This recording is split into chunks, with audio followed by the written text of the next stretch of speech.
Christopher Media. Let's make some noise. 阿時跟我學下嘢啦，義氣仔女嚟㗎。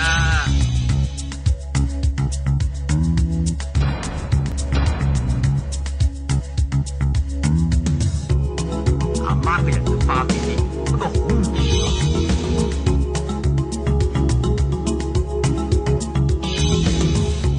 應該要收拾，就當係為咗個細路。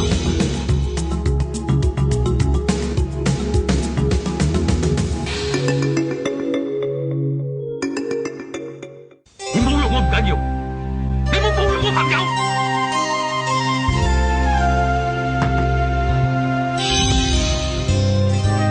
我哋喐親我細佬半條，我保證你冇好日子過。大家知邊個害死㗎？我係兵，佢係賊，係法律，我哋行緊兩條路。機密唔係我。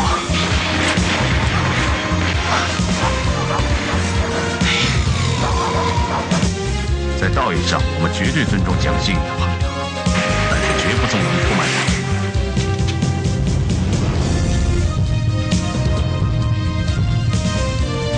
你哋愛信都唔係咁講，就算我打低上，都還翻俾你。佢又用命害我，點解你會用命接近佢？點解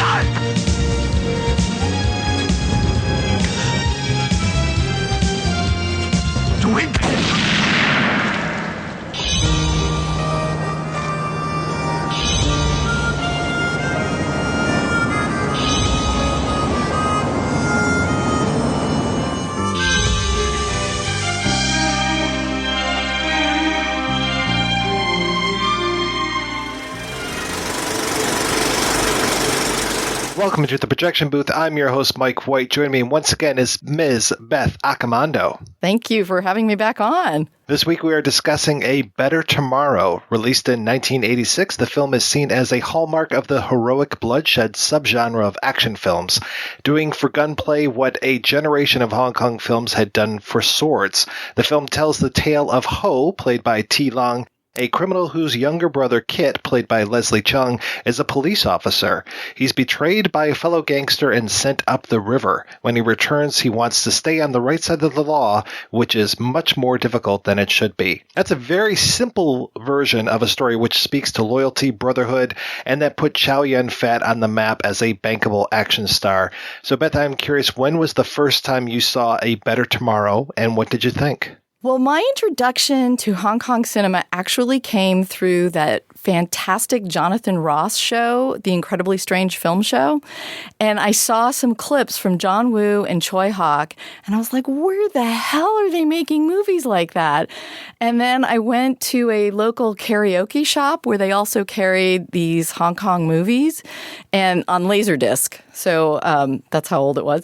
And then the Ken Cinema, which is our landmark theater, decided to have a Hong Kong film festival, like 4 days, not much, but they had Jackie Chan, John Woo, Chow Yun-Fat films. And so in 4 days, I saw Chinese Ghost Story, Police Story, Better Tomorrow, Hard Boiled.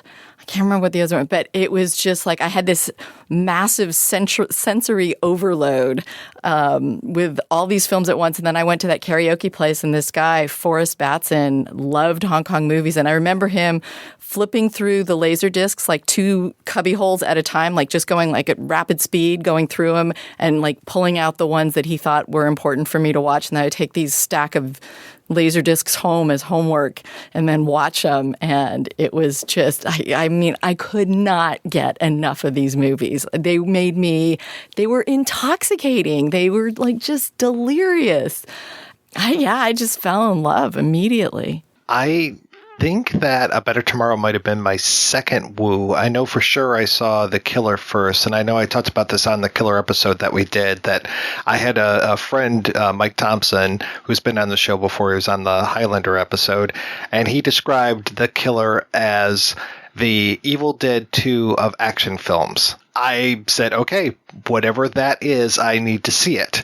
And then after that, I kind of got a little bit more serious about Hong Kong action films because that just blew the lid off of my head. And seeing A Better Tomorrow, it was a little bit slower paced, obviously, than The Killer, but it was just left quite a mark on me.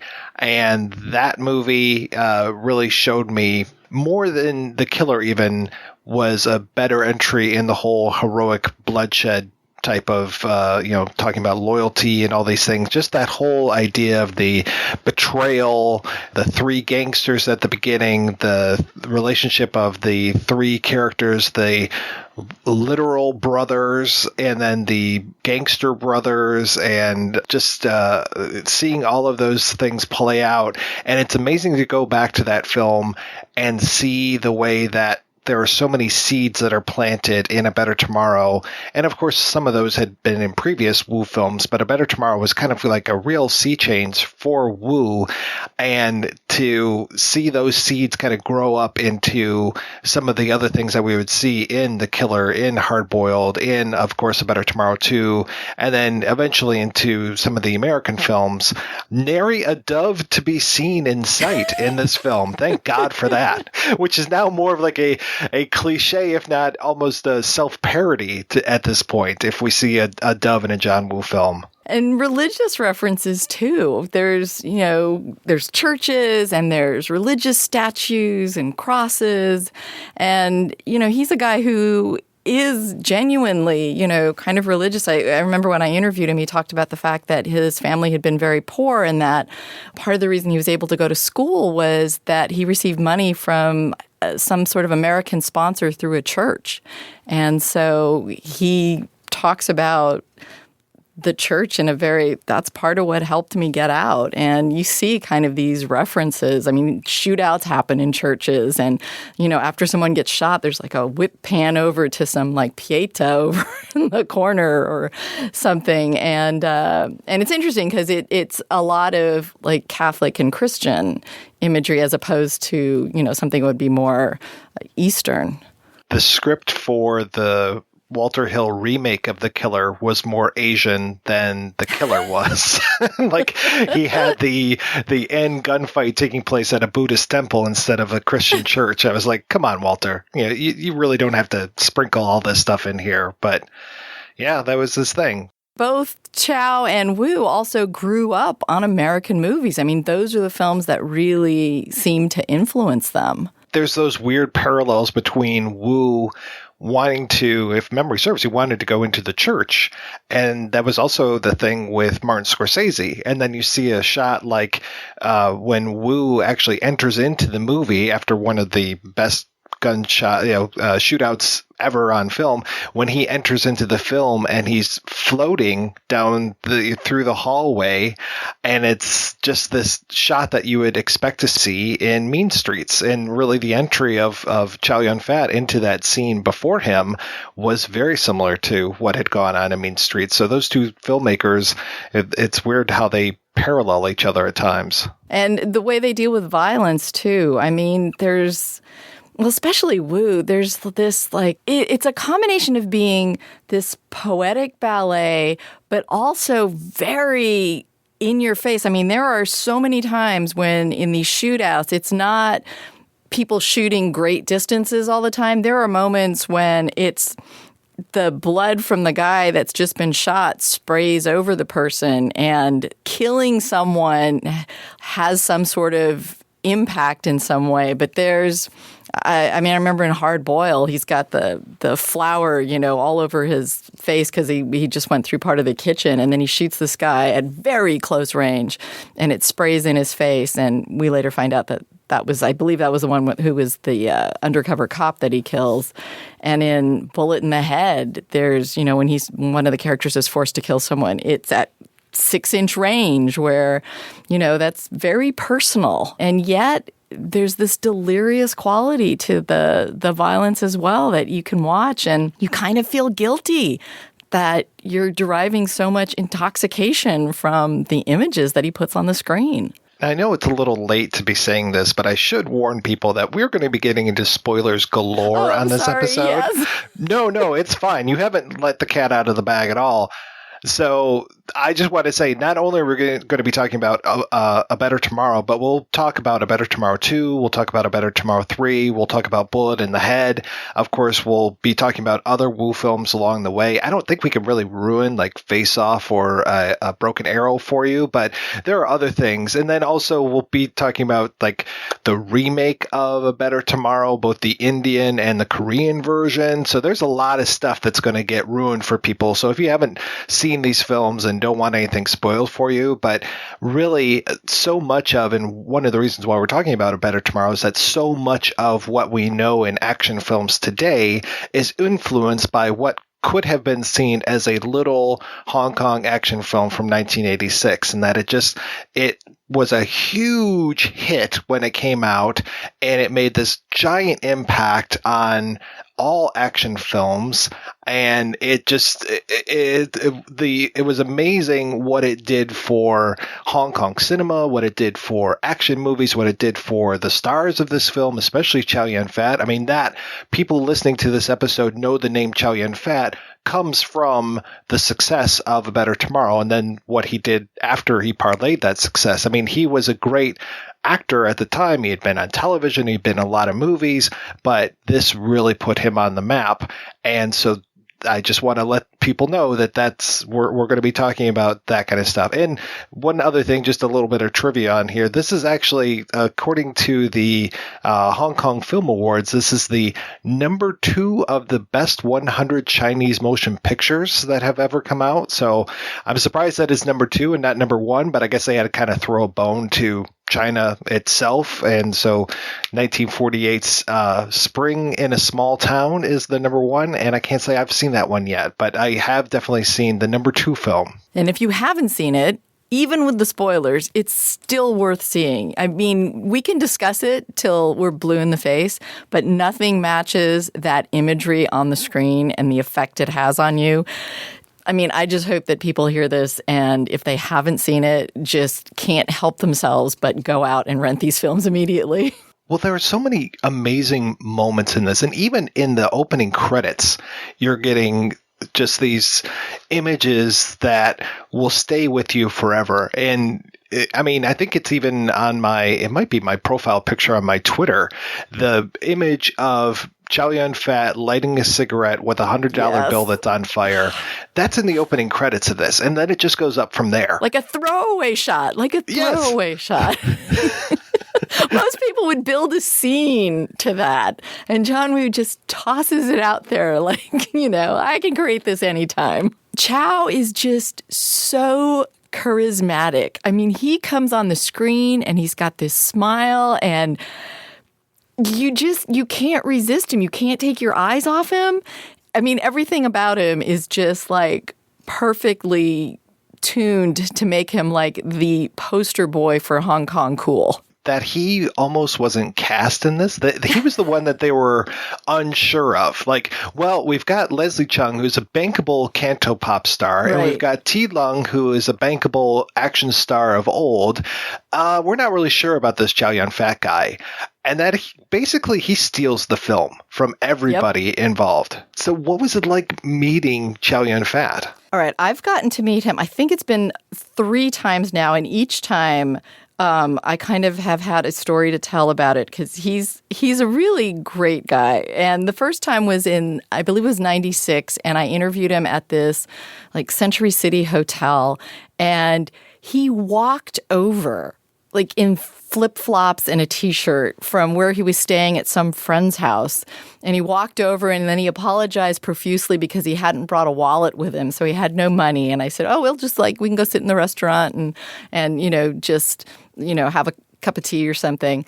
And I was doing the interview for Giant Robot magazine, and they wanted to do a cover story on him, and they wanted, a real Chow Yun-Fat image to put on the cover. And so we went to the rooftop of the hotel where they had like some nice scenery, and he's genuinely like a really shy and humble person. And so he felt really uncomfortable, and he was just kind of like sitting there looking awkward, And they were trying to get him to, really be that cocky Chow Yun-Fat character. And my ex at the time was smoked cigars. And so he had a box of wooden matches with him. And I was like, oh, dude, give me one of those wooden matches. And I went up to Chow and I handed him a wooden match. And I go, here, would this help? And he put the wooden match in his mouth and started to flip it back and forth. And suddenly he was jumping on the furniture.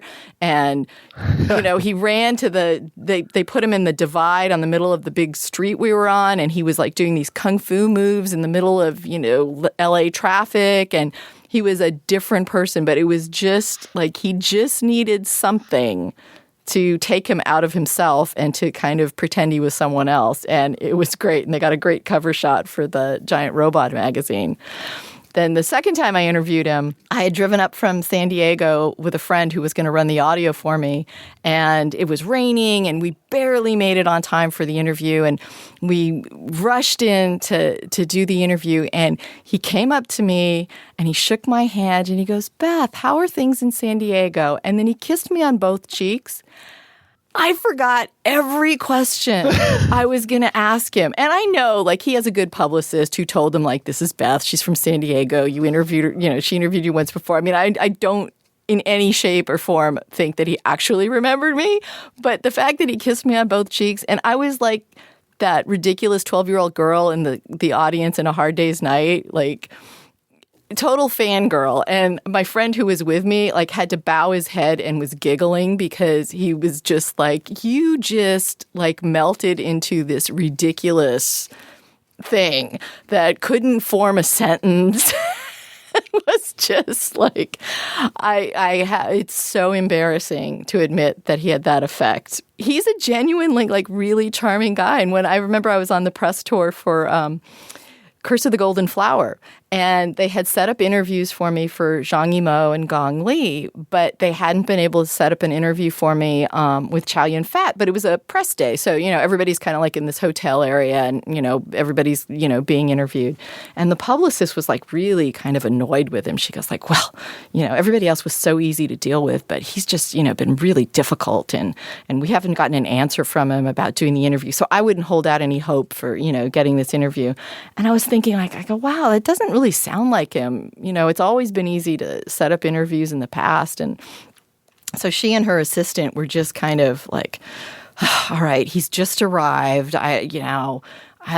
Don't get your hopes up or anything. And just I'm just so done with dealing with him. And she was very, and then they walked off and they went into, whatever room they had set him up in. And 5 minutes later, they came out giggling like schoolgirls. And they were just oh my God, he's so wonderful. Oh my God, he's the sweetest man. Oh, don't worry. Yeah, you've got your interview. No problem at all. And they were just chattering with each other oh my God, yeah, he was so sweet.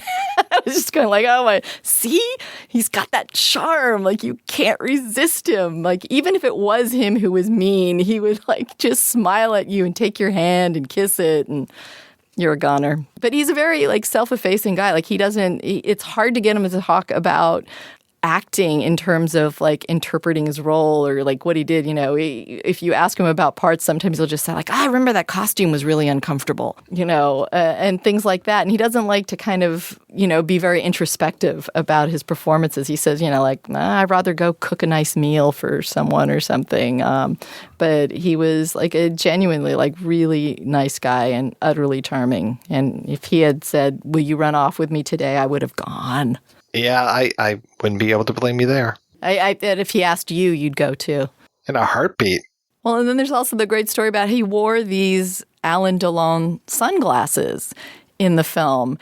And Alain Delon is, this a kind of a French precursor to Chow Yun-Fat in the sense he's this gorgeous actor who was very physically adept at just he had this grace on screen where he moved like some sort of panther or something.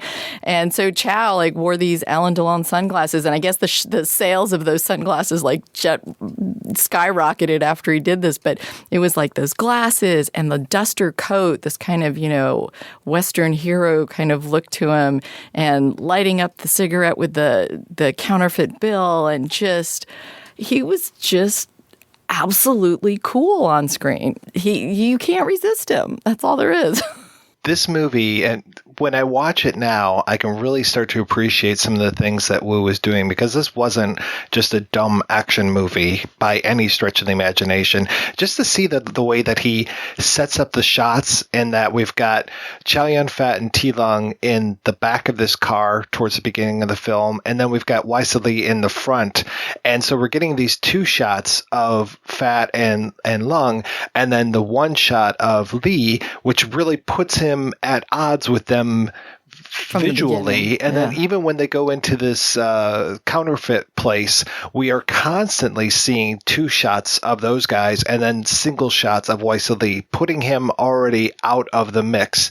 And so when he ends up betraying T-Lung and eventually Mark as well, the Chow Yun-Fat character, it makes total sense. And we've already had that set up visually from the very beginning of the film, that he's on the outs from these guys. Even though they treat him like a brother, there's a moment where he's coughing and Chow Yun-Fat comes up and he like peels off a couple bills, and then he takes the rest of the wad and gives it to Waise Lee and is just like, go take care of yourself.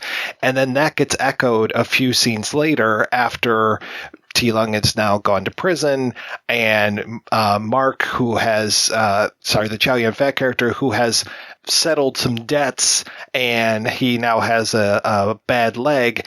There's a shot where Waise Lee comes out. Now he's the man of the gangster organization, and he just peels off some bills, and rather than even hand them to Chow Yun-Fat, he just throws them on the ground, and then off he goes in his car. Meanwhile, Chow Yun-Fat had just like washed the guy's windows, and it's just like, it's heartbreaking, but it's this wonderful visual rhyme of the bills coming off, and just how one guy can treat somebody with respect, and Waise Lee is just such a shit in this movie. And he plays a shit better than anybody that I can think of in these Hong Kong films. Yeah, and that comes back in Bullet in the Head. You talk about heartbreaking. Like, that's one of the things that Woo is so good at. His films, like, I love his movies, but some of them I have a hard time watching again, just because I know that if I'm going to sit down and watch it, I'm going to have like my heart ripped out and handed to me, and I'm going to, want to cry and have a box of Kleenex with me. And I don't cry at movies. So like, that's a rare thing. But he gets you so emotionally involved with the characters, and then he has these like horrible moments of betrayal or cruelty, and you're just like, no, like, why are you doing this to me? And in fact, that's one of the reasons why I had kept some of these films away from my son, because he was really small when I first got introduced to these Hong Kong movies, and I let him watch Jackie Chan films and Stephen Chow movies, and even if they had violence in them and stuff, that wasn't an issue. I go, these were an issue because they were painful. Like, it was, some of them are just so sad and tragic. Like The Killer, I have a hard time. Like, I really have to like morally brace myself to put it on, even though it's got some of the most fabulous action, and Chow Yun-Fat is amazing in that film. But like, I have to brace myself to watch that because I know it's going to put me through the grinder, and Bullet in the Head especially. Like, wow, and that's the thing about Woo that is appealing. He's this like genuinely, you use the word sentiment, and usually that's kind of a negative, but he's this genuinely like sentimental guy. I mean, he really cares about these characters, and he loves them, and he makes you love them, and it's very genuine, and it doesn't feel like mawkish or fake or anything. And but it gives a depth to these action films that a lot of other ones don't have. This is also before he gets into those weird moments that he does in The Killer, and then he'll do in other films where he'll do the quick flashback to things that we've seen like maybe 10 minutes before. It's like he almost starts to trip himself up at times because he was so successful from this film. He starts to like move into other areas where it's like he does get a little mawkish at times, especially in the U.S. films. But in this, it feels 100% sincere. And you're right. I can't watch it. Like Bullet in the Head is one of my favorite Woo films, but it's not a movie I can just pop in and watch because it is so harrowing. And The Killer, yeah, especially the end of The Killer is just one of those movies where I just think about that scene and I start to tear up a little bit because it's just, it's so painful. And I don't want to say any more about that in case people haven't seen that one, but they should. If there's 3 movies that you're going to see by John Woo, it should be A Better Tomorrow, The Killer, and Hard Boiled. At least that's my opinion. I don't know if you have. You're probably a huge Once a Thief fan. I do love Once a Thief is a nice entry film if you're not sure about violence, like if you're not sure about action that's too intense. But Hard Boiled is the one that I can watch all the time. That's like my go-to film when I've had a bad day, and I just pop that in, and even if all I watch is like the first 15 minutes, I feel so much better. And it has the same kind of emotional punch that the other ones do, but not in the same kind of epic, tragic way. And the ending's a little more satisfying on an emotional level of not being too beat up.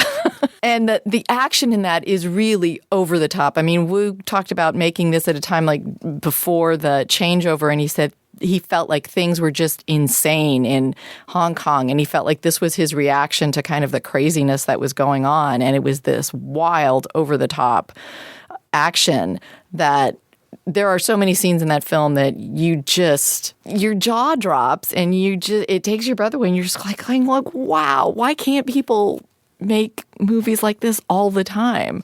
And still, that, like I said, that's my go-to film. I have a bad day, I pop that in.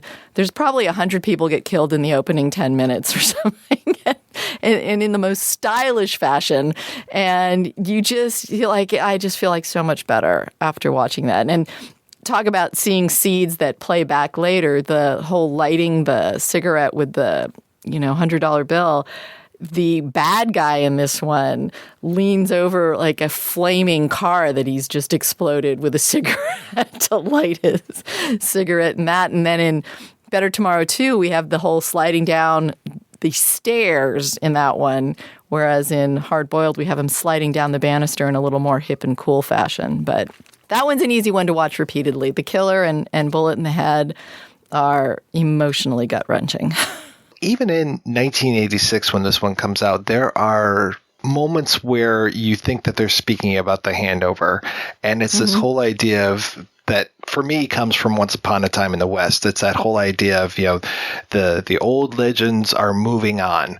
And at one point when T-Lung gets out of prison and he comes back and he visits Mark, who has basically been lying to him the whole time, sending him letters while he was in prison saying, how great everything was. And here's Mark with this gimpy leg who's living in the basement of a car park, eating his dinner out of a styrofoam container.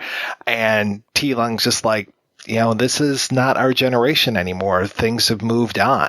And that totally reminds me of Frank and Harmonica are the legends of the Old West that are going to fade off into the distance eventually. And that's also something that comes up in The Killer with Sidney and Danny Lee's boss, where it's like, these are the guys who had the honor and had the standing in the field. And then you've got people like Xing Fuan who have no moral code whatsoever, and they're basically taking over the gangsters. And to me, that's like, okay, yeah, when 1997 happens and the handover happens and nobody knows what the hell is going to occur, that is the end of the era. That's the end of Hong Kong to Wu at this time.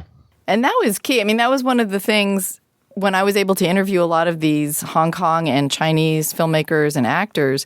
I was doing that in the early 90s, and that was one of the things I was asking everyone was about the changeover. And it was because I did that. That was actually why I got hired at NPR, was I pitched them a story about the changeover. And I said, I've been talking to all these key players in Hong Kong and Chinese film industry since, 91, and asking them about the changeover. And I have this wealth of interviews that I can do. And so they didn't know anything else about me, but I had this stockpile of interviews, and all these people were concerned about it because nobody knew what was going to happen. And the Hong Kong and Chinese film industries, I mean, just from that perspective, not even from a broader social and political point of view, but just from the point of view of what the film industry was like in those two places, like that was a huge thing for those filmmakers and those artists. Like what was that change going to be?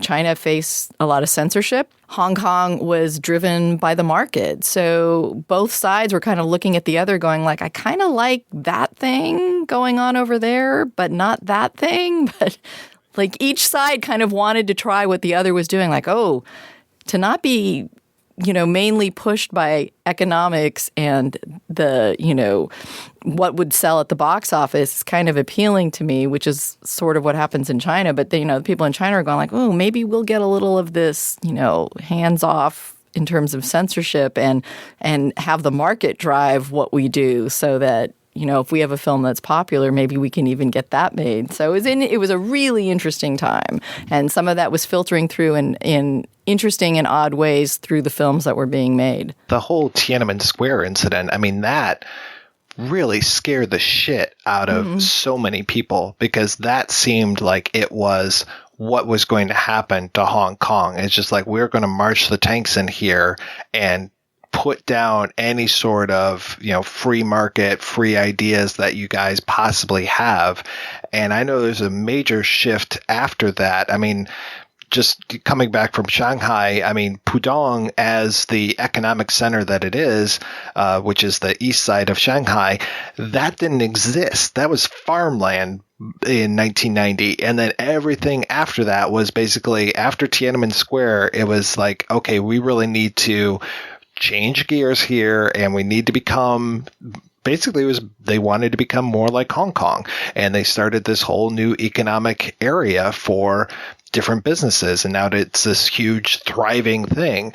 But in 1989, when Tiananmen Square happened, I mean, that speaks directly. You see shots in both A Better Tomorrow 3 and Bullet in the Head, and we'll talk about those movies a little bit, but you see shots that mirror the Tiananmen Square incident right there on film. And it's just like, yes, this is really scaring these guys, and for good reason. Well, in both Better Tomorrow 3 and Bullet in the Head, there's a much Bullet in the Head, that was Woo. Choi Hawk did Better Tomorrow 3, but both of them have more of a sense of kind of the bigger picture of the world as opposed to Better Tomorrow, which you can read things into it, but it's really this kind of insular story of these three guys, and it's very focused on them. But in those other films, you get much more of a sense of what they're thinking about, how that reflects a bigger world and other issues that are going on.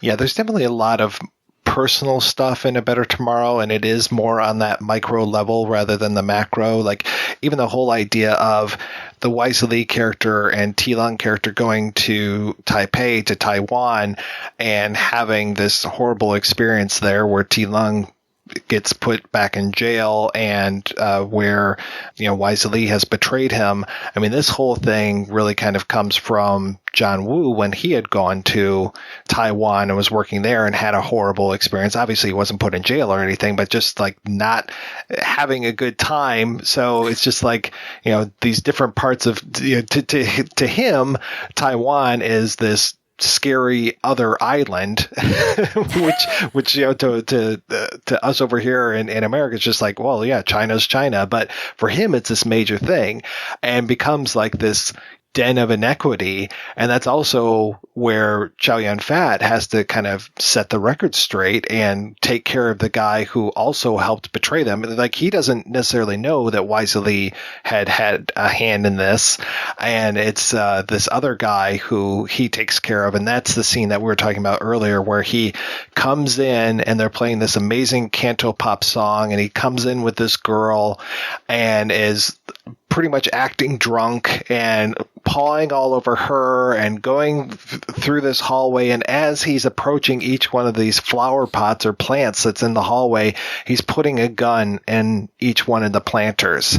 And it's amazing because just like, just a few months ago, we were talking about John Wick 2, and there's him going through this kind of cavernous area, going to murder this person. And as he's going along, he's putting these guns in these different spots. And so as I'm watching that, I'm like, oh, this is Chow Yun-Fat in 1986, putting these guns in these pots and knowing that he's going to need them after he goes in and starts shooting these guys. He's going to need extra guns. Exactly. That whole sequence, that is one of the most beautifully set up sequences. And the John Wick reference is perfect. Yes, you can see the roots of that in there. And he's so stylish about how he does it. I mean, the way he moves down the hallway and just the way he kind of spins around. And there's that whole, the John Woo spin, there's...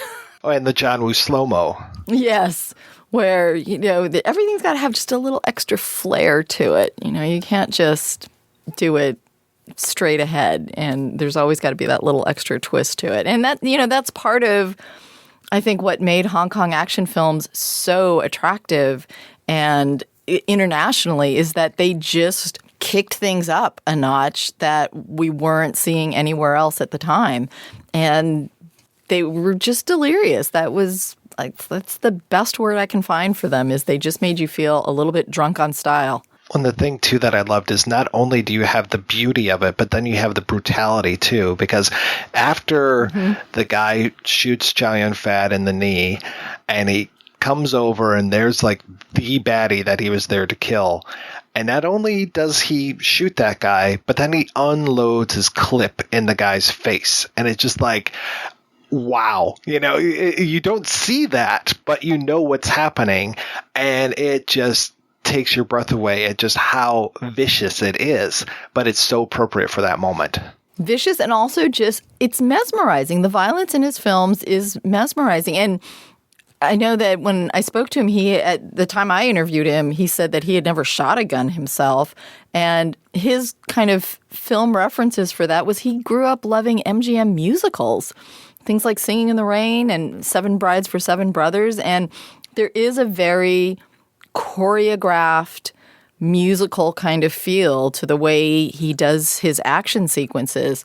And I think that's part of what that allure is and why it feels different from other films that do similar things. But yeah, it's just...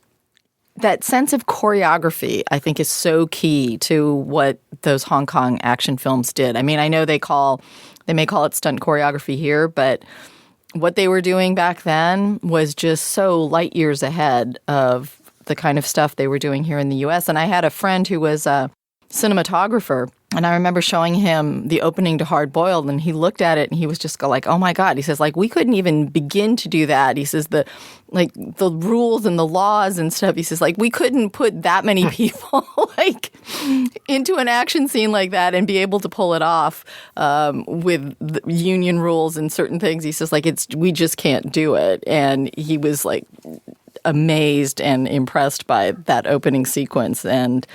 But that's part of what Woo's films are. That was really part of his signature. And that notion, I think you mentioned heroic bloodshed, was the kind of style of violence that he was particularly known for.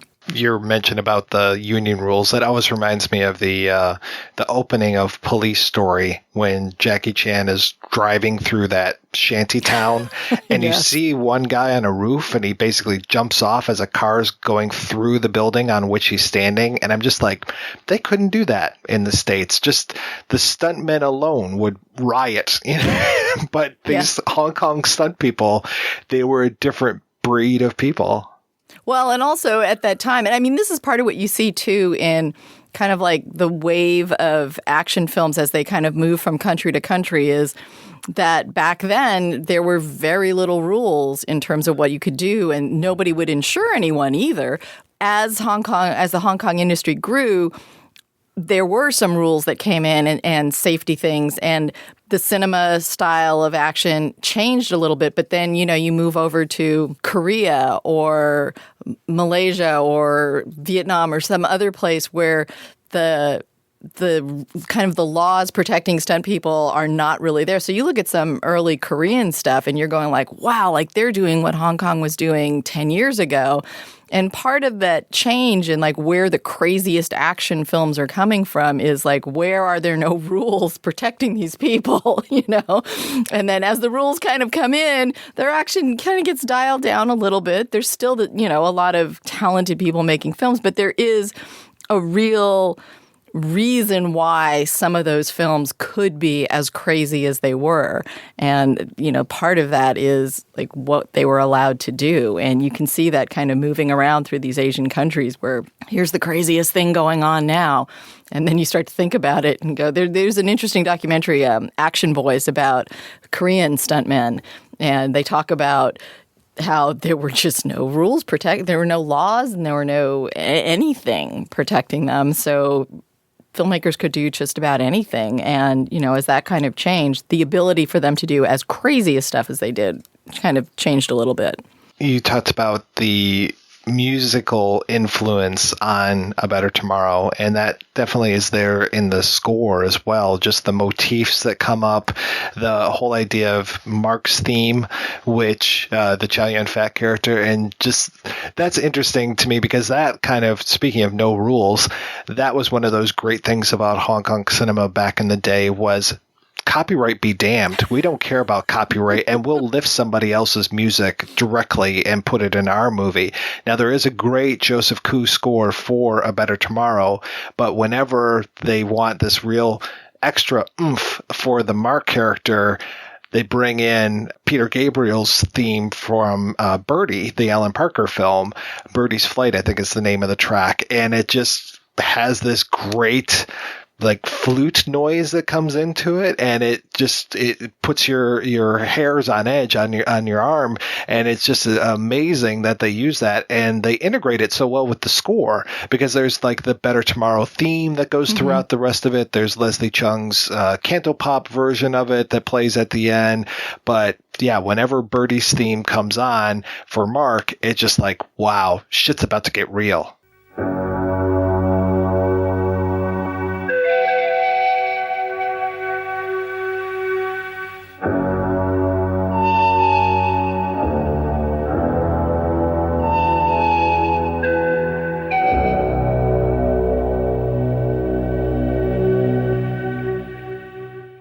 It does also carry that kind of John Woo sentiment with it. Like, just when they're kind of looking at each other and there's this kind of nostalgia welling up in them, you're going to get those strains of music.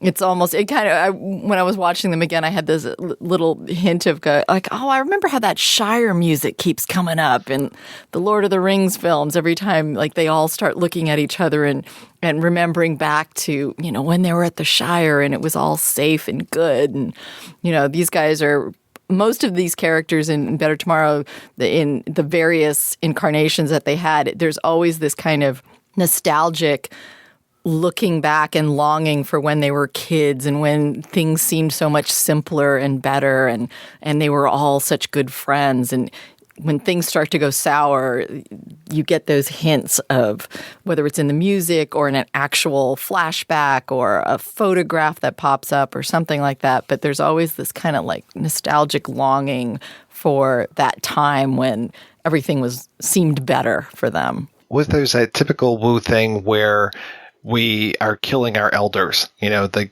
Kit and T-Lung's, or sorry, I keep screwing up on the names because I keep calling them by the actors' names, but Leslie Cheung and T-Lung's father in the film ends up dying in here, and Leslie Cheung holds T-Lung accountable for it. That father figure, or that literal father, is gone, and then the father figure of the older gangster, that's definitely, there's a lot of disrespect going on there, and I think there is a murder of the gangster father figure later on in the film. That whole idea of getting rid of the older generation, and especially not showing any sort of respect to the older generation, is one of those things that we're going to see again and again in these films. And I do have to say, I brought up Xing Fuan earlier, who increased his role every time that John Woo is making one of these films. Like, he's in the background in A Better Tomorrow. He's much more prominent in A Better Tomorrow 2. And then he's full on like the big baddie in The Killer. And he is always such a pleasure to watch. And he was in a movie, what was that called? Like, was it Demon Hunter? I can't remember the name of it, but his character's name was almost fierce. And that's always the word that I think of when I see this guy, because he's just got like the most mean look in the world, even though he could play comedy like nobody's business. Like he plays in a movie that was kind of influenced by A Better Tomorrow called My Hero with Stephen Chow. And he's there cracking jokes with Stephen Chow. He always is the butt of the jokes, which is terrific. But he's wonderful in that movie. I want to say he was on Tiger on Beat too with Chow Yun-Fat. He might be the one having the chainsaw fight at the end, but it's been a long time since I've seen that. You bring up Tiger on the Beat. That was such an interesting film for me to watch because I don't know if you remember how it begins, but it begins with him dealing with this hostage crisis. Chow Yun-Fat's character, who is a cop. I can't remember exactly why it happens, but he pisses his pants in like the opening scene, like early on in the film. And I can't remember if the kidnapper like dares him to do that or like demeans him by saying like, I want to see you pee in your pants. Whatever it was, he peed in his pants, and then he becomes the outright hero of the film. And I was thinking to myself, wow, an American film, I can't imagine Bruce Willis allowing his character to like pee his pants in the opening scene so that's kind of the first impression you get of his character. Like Hong Kong films and Asian films, it always seems like they want to subject these heroic characters or the character that you're going to be attached to the most to like the most demeaning thing or the most brutal beating, or like they have to get pushed down far enough so that like there's this bigger arc for them to go. And especially like a lot of Jackie Chan's key in this, where he has to get beat to crap in the films by the bad guys before he finally gets his chance to like settle the score. But it's almost like they want to bring him down as far as they can. So we're like, no. And then you have to wait like this long time to get the satisfaction. And sometimes you don't always get the satisfaction. But I just remember Tiger on the Beat really struck me as like, wow, I just can't see them making that film in the United States. Like I just can't see a studio saying like, yeah, it's okay for our sexy action hero to pee his pants in the opening scene and then have like a massive fight with a chainsaw at the end and, be the hero. Like it just seemed like they wouldn't do it here. And it was great. Like, and that's what Hong Kong action films are like so often, is you just kind of go like, wow, I haven't seen that before. There's got to be a name for that whole idea of the big beatdown, because as you're saying that, I'm thinking of like Toshiro Mifune in Yojimbo, and then of course, it's right there in A Fistful of Dollars as well. But then even like, Mark gets the shit kicked out of him in this movie, and oh man, that the sweat on his hair when it just like is flying and in front of the neon signs and stuff, and when Waise Lee punches Chow Yun-Fat in the face and then all that blood comes pouring out of his nose, jeez, so good. But yeah, that whole idea of we're going to take our hero to as low as he possibly can get and then come back from that. And I guess Chow Yun-Fat kind of gets that as well in what was that one that Ringo Lam did? Full Contact? Which then basically kind of informs Hard to Kill, where he comes back and gets revenge. Yeah, Full Contact was amazing. Full Contact is one of my all-time favorite movies. That film, and Simon Yam is in that too, as like he's so bad. You just hate him so much. But that was an amazing film. I think that's the only Ringo Lam film I actually like a lot. I remember telling Chow Yun-Fat when I interviewed him that was one of my favorites, and he looked at me and he was like, why? People are so mean in that movie. Well, yeah, that's one of the reasons why it works. And then those crazy bullet POV shots that they had. That was so over the top. And the characters were great in that too. And Simon Yam, because he's also he gets to play kind of the good guy in Bullet in the Head, but he is an amazing actor as well. Like, just so charismatic on screen, even when he's bad. When he's bad in Hard Boiled, he's so bad, but you cannot take your eyes off of him. And even though you want him to, you want to get revenge on him, you also kind of don't want him to exit the film too soon or anything. You're like, yeah, we hate what he's doing to the character, but God, he's so much fun to watch. There's the almost uneasy comedy. I mean, it's interesting how the film mixes comedy with action, especially in the beginning, which I think really helps because it helps disarm you. You're not going to know the kind of, like we were saying, the depths of how far we're going to go with the action and with the violence when we have those lighthearted moments at the beginning with the Leslie Cheung character and Emily Chu characters, and her audition and playing the stringed instrument. I'm not sure if it's a viola or bass Cello? or whatever, but it's just like those moments are so light and so fluffy, Goofy. and then to go from that. Goofy. Yes. Like physical comedy, like, slapstick-ish comedy of dropping things and tripping over things and falling and, and the music too is this very kind of goofy, lighthearted. Yeah, it's this kind of like, ha ha ha, we're going to fool you. Right. Little do you know what's coming.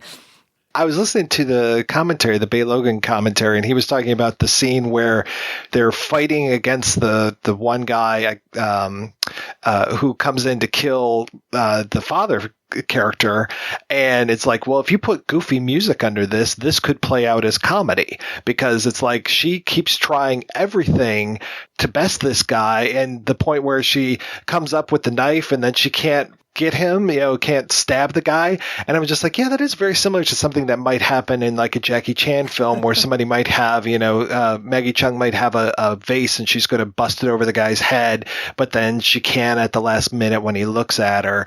But in this one, instead of it being played for comedy, when he slaps the shit out of Emily Chu, it's just like, oh man, it is on. This is not funny at all. And I'm just waiting for her to pick up that pot of boiling water that she had going on the stove and take care of business. But this guy's unstoppable. The tone of the scenes with her character is always kind of odd. It really, but and that may also stem from, I'm not sure how comfortable John Woo is with female characters. I don't think he's like a misogynist or anything like that. I just don't think he feels like he knows them that well. And his interest and his kind of empathy is much more with these male characters. And I think he feels more comfortable creating that world. And I know there was sometimes the dividing line between the films, I get blurred. But no, it's definitely the second film because she's pregnant. There's kind of the goofy moment where, she thinks her husband's having an affair and he's really working undercover. It's Kit, the Leslie Cheung character, and he's been working undercover and kind of like leading on this girl pretending she's his girlfriend, and he brings her home. And it's just this like sitcom kind of situation where, hey, honey, here's my girlfriend I'm bringing home to stay here because we need to keep her safe. And you're kind of, wait a minute.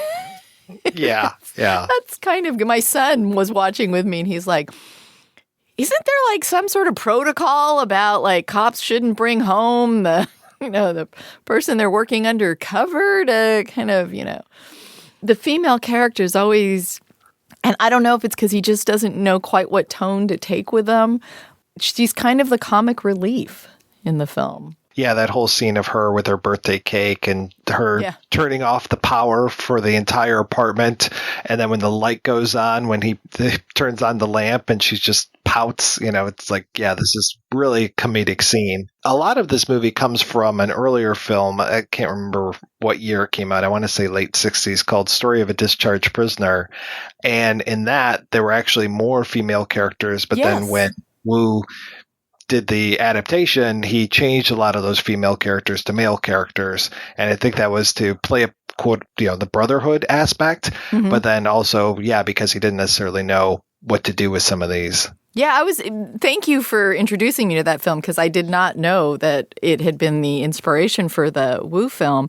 And I was surprised when I watched it how many more female characters there were and how more important they were to the plot. Plus, it opens with the most amazing Batgirl pop music nightclub scene. When that started, I was hooked. I was going like, where is this coming from? This is insane. And the score to that film is just killer. Yeah. I wish that there was a better version of that available. because that movie needs to be seen by more people. It is just I was amazed by it. And the character, the guy on the cart, who I think kind of informs Mark a little bit when Mark is disabled, but he's such a great character. And when they push him down the stairs, oh my God. And that film, it's interesting too, because I think that was made in the 60s, which was when there was a lot of social unrest going on. And that film seemed to have more of kind of a social consciousness, something that Woo would have more of in Bullet in the Head. But he didn't carry over kind of that kind of social consciousness to his Better Tomorrow. I mean, there was more this sense of kind of like criticism for the system, not quite helping these people who were poor or disaffected or didn't have other choices for, what they could do with their lives. And that seemed more key to that film when it came out. And like I said, Woo's social consciousness is much more prevalent in Bullet in the Head. I think there would have been more of the taxi shop from A Better Tomorrow had he been a little bit more socially conscious. This whole idea, and they play it up in one scene, but I think that he could have really taken it farther, that when T-Lung comes in after having been in prison in Taiwan for all these years, and he comes in to get this job, and there's the guy who's running the taxi stand, Ken, who's played by Kenneth Cheung, and he starts giving him a hard time and starts talking about like the letter of reference that he provided or the reference. And he's just like, oh, that guy's no good. And he starts just like really busting his balls. And then eventually and he calls him out. He's like, you haven't been away on business. You've been in prison. And he just like really starts, getting on him. And then eventually comes out that everybody in the shop has been in prison, including him. And now this is kind of like your fresh start. And, we're really going to do this up well. And then we see a happy T-Lung driving his taxi. I think that could have been a movie unto itself.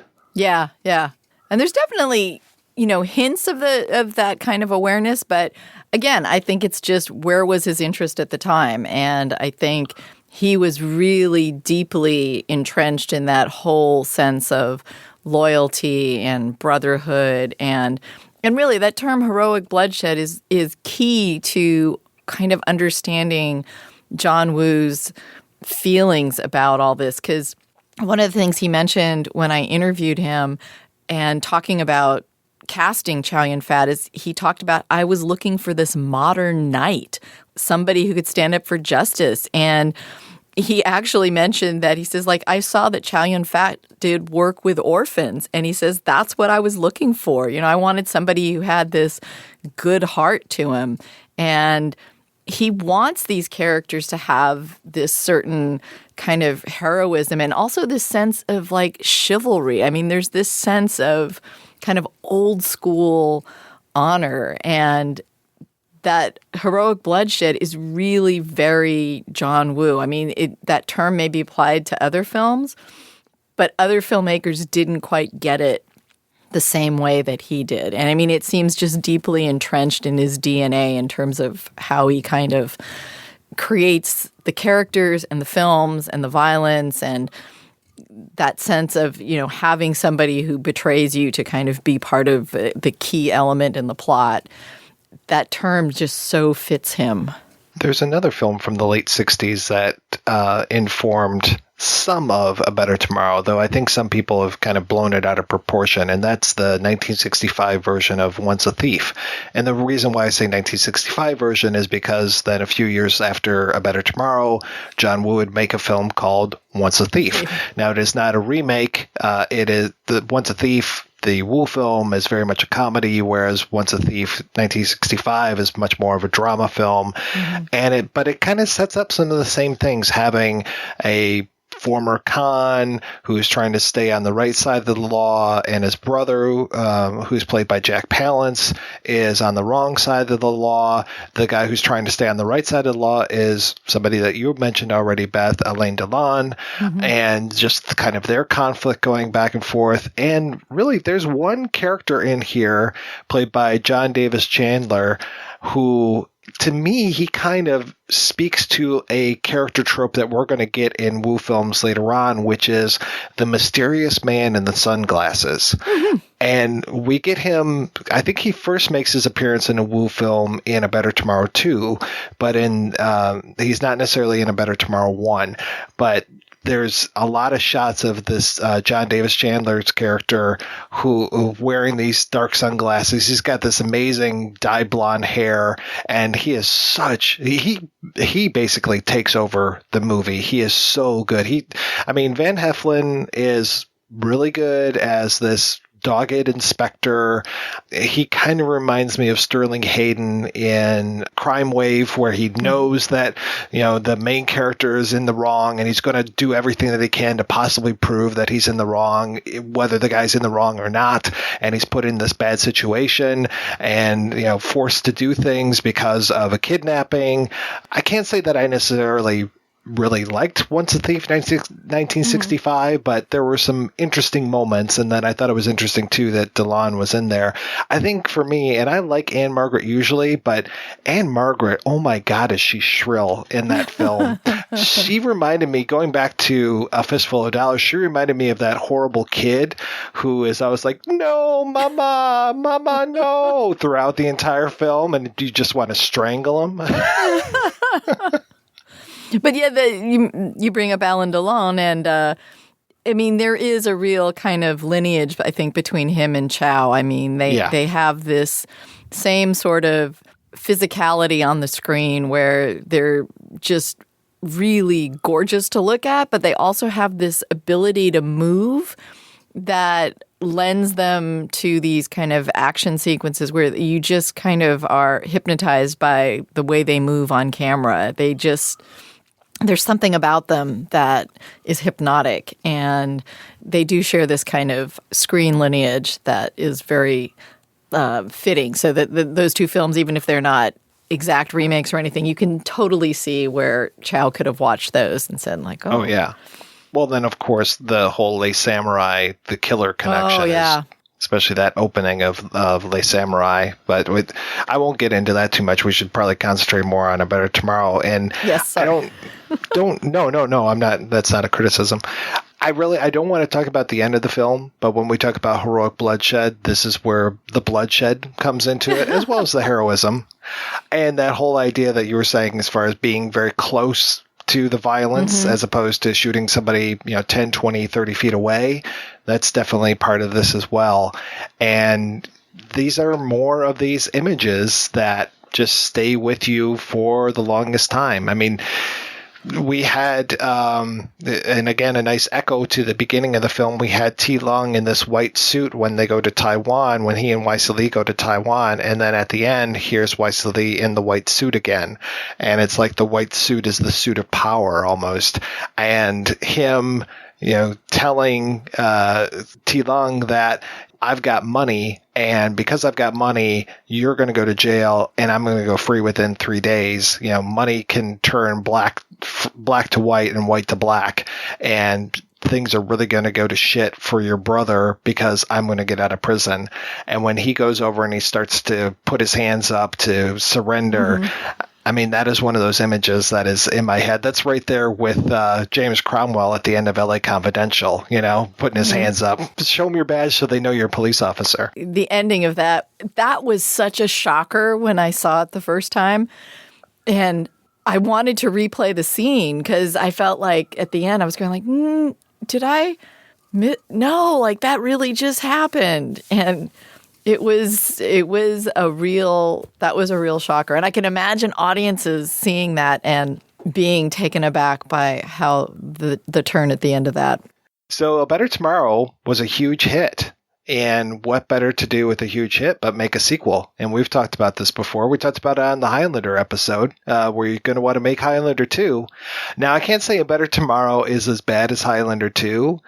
And I have to say, going back to it, over the last couple of weeks, I've watched it twice now, and it is way better than I remember it being back in the early 90s when I watched it the first time. I thought it was absolute dog shit back then, except for one part.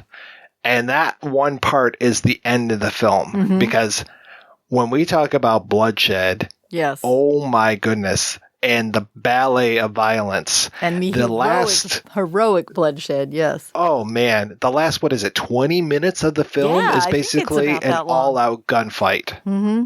Well, gunfight and swords and axes. Yeah, a katana. He gets a katana. My son we were watching, he's like, what? Like, where did that come from? Yeah, that's amazing. And yeah, I mean, it's definitely not nearly as good as A Better Tomorrow, but there's still so many elements to it that are appealing that it's still a great watch. Yeah, the Dean Check character, Dean Check, who was one of the producers of, I believe he was a producer of A Better Tomorrow, and had been around for a long time as both the producer and an actor. And his role, he's not the baddie in this. He's kind of like the police think that he's a baddie, but then he's actually a very noble person. He's kind of gotten out of things, and Leslie Cheung is investigating him now. And even when T. Lung gets out of prison at the end, after the end events of Better Tomorrow 1, he's investigating him as well. And then through a series of crazy events, he thinks that he has shot some people, but he hasn't shot them. And then he goes on the lam and he goes to America, and then some more bad things happen, and he basically loses his mind.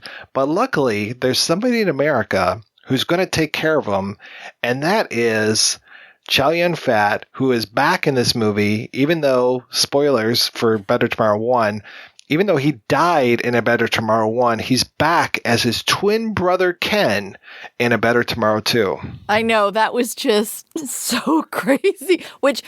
Whenever somebody dies in a movie or a TV show or something, and somebody goes like, wow, that's a shame, we'll never see them again. And I always go like, wait, you never know. I go, Chow Yun-Fat came back from Better Tomorrow, so there's always hope that you can resurrect a character. Oh, yeah. Yeah, never let it be said. Dead is never dead in a movie. No. Now, I was rewatching this movie a couple weeks ago, and I didn't realize that I was watching the Mandarin dub of it. So we get to the introduction of Chow Yun-Fat, who's running this restaurant in New York, and these gangsters come in, and they're looking for protection money, and Chow Yun-Fat starts talking with them, and my favorite scene is suddenly changed. I'm just like, what is going on?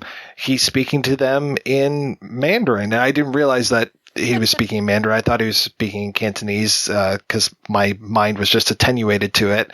And I'm just like, what's going on? Where's Chow Yun-Fat's famous American accent? Because that scene is something that I still quote from today, the Cantonese version of the film, which includes the English version of this scene. Oh my goodness. Him doing kind of a Robert De Niro-esque. Yes, De Niro-esque. What's the matter with you? You got a big problem? Huh? You don't like my rice? You don't like my rice? 我啲炒飯冇乜唔妥啊？幾好食啊？英哥，你 What's wrong with the food? It is beautiful for me. You want to try some? No? Huh? For you, rice is nothing. But for us, rice just like my father and mother. Don't fuck with my family. Huh? Huh? Are you a big fan of Chow Yun-Fat's rice? Yes. One of the things that Chow Yun-Fat talks about a lot is he really loves comedy.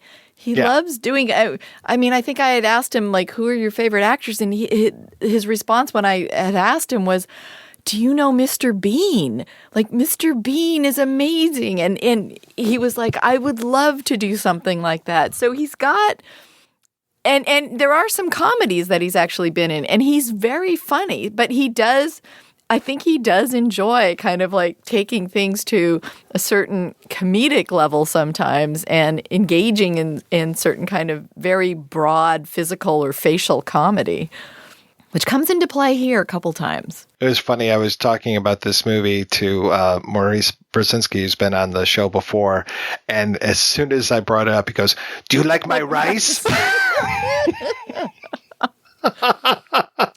And you know, we referenced this fact of like the characters having to be kind of degraded or something, but in this particular scene, he eats his own rice off the floor just to prove how good his rice is. Rice is like mother and father, but to Americans, it's a joke. Yes. Oh my God! And talk about so accents. Good. Those actors playing the real Americans, like they sound so bad as well. That's how I knew today when I was rewatching A Better Tomorrow 1 that I was watching, again, I'd screwed up and I was watching the Mandarin version, but as soon as they got to the part with the American gangsters in that, and I'm understanding what they're saying in Mandarin, I was just like, wait a second, there's no way that they dubbed these guys in Cantonese. They're speaking English, so that I had to fiddle with the audio tracks and go, oh, okay, yeah, now I know. I didn't realize I was watching the Mandarin version of A Better Tomorrow 2 until they're throwing all those hand grenades at Chow Yun-Fat, and he's putting them in the liner of his jacket, and he just goes, Gola, and I'm like, oh, I know what that means. That means enough. And then I was like, wait, shit, I'm watching Mandarin. I'm not watching Cantonese. Well, and for people who don't understand, Mandarin and Cantonese are both Chinese, but they have to be translated for the other audience. So it's two very distinctly different dialects, and there's a difference in the prints when they're made that depending on where they're being shipped out to and where they're going to screen, that they will be different. But, you know, somebody who speaks Cantonese does not necessarily speak Mandarin, and somebody who speaks Mandarin does not necessarily understand Cantonese. So, which is why if you see some of the old, like, Hong Kong VHS tapes and stuff, and you see English subtitles and Chinese characters, that's the reason for it, is that the Chinese audiences might not understand the particular language that it was being screened in. So, and that's why we as Americans got the benefit from this. A benefit from Hong Kong cinema was because since it was Hong Kong and it was a British protectorate while they were making these movies, it was law that you had to have English subtitles on there. Now, did they have to be good English subtitles? No. Did they have to be accurate? No. One of the things I remember from those early, like the 80s Hong Kong films, was those subtitles fly at you so fast. Like, people talk so fast, especially if it's like a Stephen Chow film. They come at you so fast, and they're sometimes really bad. And so you're reading and you're trying to keep pace, and then you also have to like go in your head and try to retranslate to figure out what was really meant in the subtitle. So some of those just came at you, and I would have to watch them like a couple of times before I would get some of the plot points, because I'm going like, I can't keep up. Like, the titles go too fast. They're up for 2 seconds, and there's 2 full lines of dialogue on there. I don't know necessarily why this happened, but when I was in Shanghai, I was looking through the movie listings, and I saw A Better Tomorrow was playing, and I was just like, you have to be kidding me. Why is A Better Tomorrow playing? And it wasn't just playing at one theater. It was playing in theaters all over Shanghai. And it's like, well, it's 2017, so it's not like the however many years, 40th anniversary of A Better Tomorrow. I don't know if it's because his latest film came out just shortly thereafter, but his latest film, which was Manhunt, that came and went to theaters while I was there, but even when I left, there were still theaters that were playing A Better Tomorrow. And that opened up, I want to say, it was sometime in November, I think. But again, I got to benefit. I was like, well, I'm going to go see this theatrically, whether they have English subtitles or not. But luckily, they kept it. They showed it in the Cantonese version, and so then it had the simplified Chinese subtitles plus the English subtitles, which I was very happy that they did. But these subtitles were even worse than I remember. Like, there was one point where the guy was supposed to say, or somebody was supposed to say, I will. And instead of that, it just said, ow, which is weird, like the contraction form. And it was just like, you don't shout like, ow, you say, I will, But somebody was a little overzealous with that. But it was so great to see A Better Tomorrow once again on the big screen. To see it in China, I was so excited. And I kind of wish that they had the whole Better Tomorrow 1, 2, and maybe 3. And I until we decided to do this episode, I had never seen A Better Tomorrow 3. I had just really? avoided it for whatever reason. But it has Anita Mui in it. And she's got I know, two but guns. it's Choi Hark directing. And I know. Me and Choi Hark, we just don't get along that well for whatever reason. Aw. I think it's because there was a feud that happened years ago that I don't even know what caused it or whatever, but it ended up that Choi Hark ended up doing A Better Tomorrow 3, and even though I think he and John Woo wrote it, and then Woo went off and did Bullet in the Head, and it's really interesting to watch those two films back to back because there are so many similarities between them.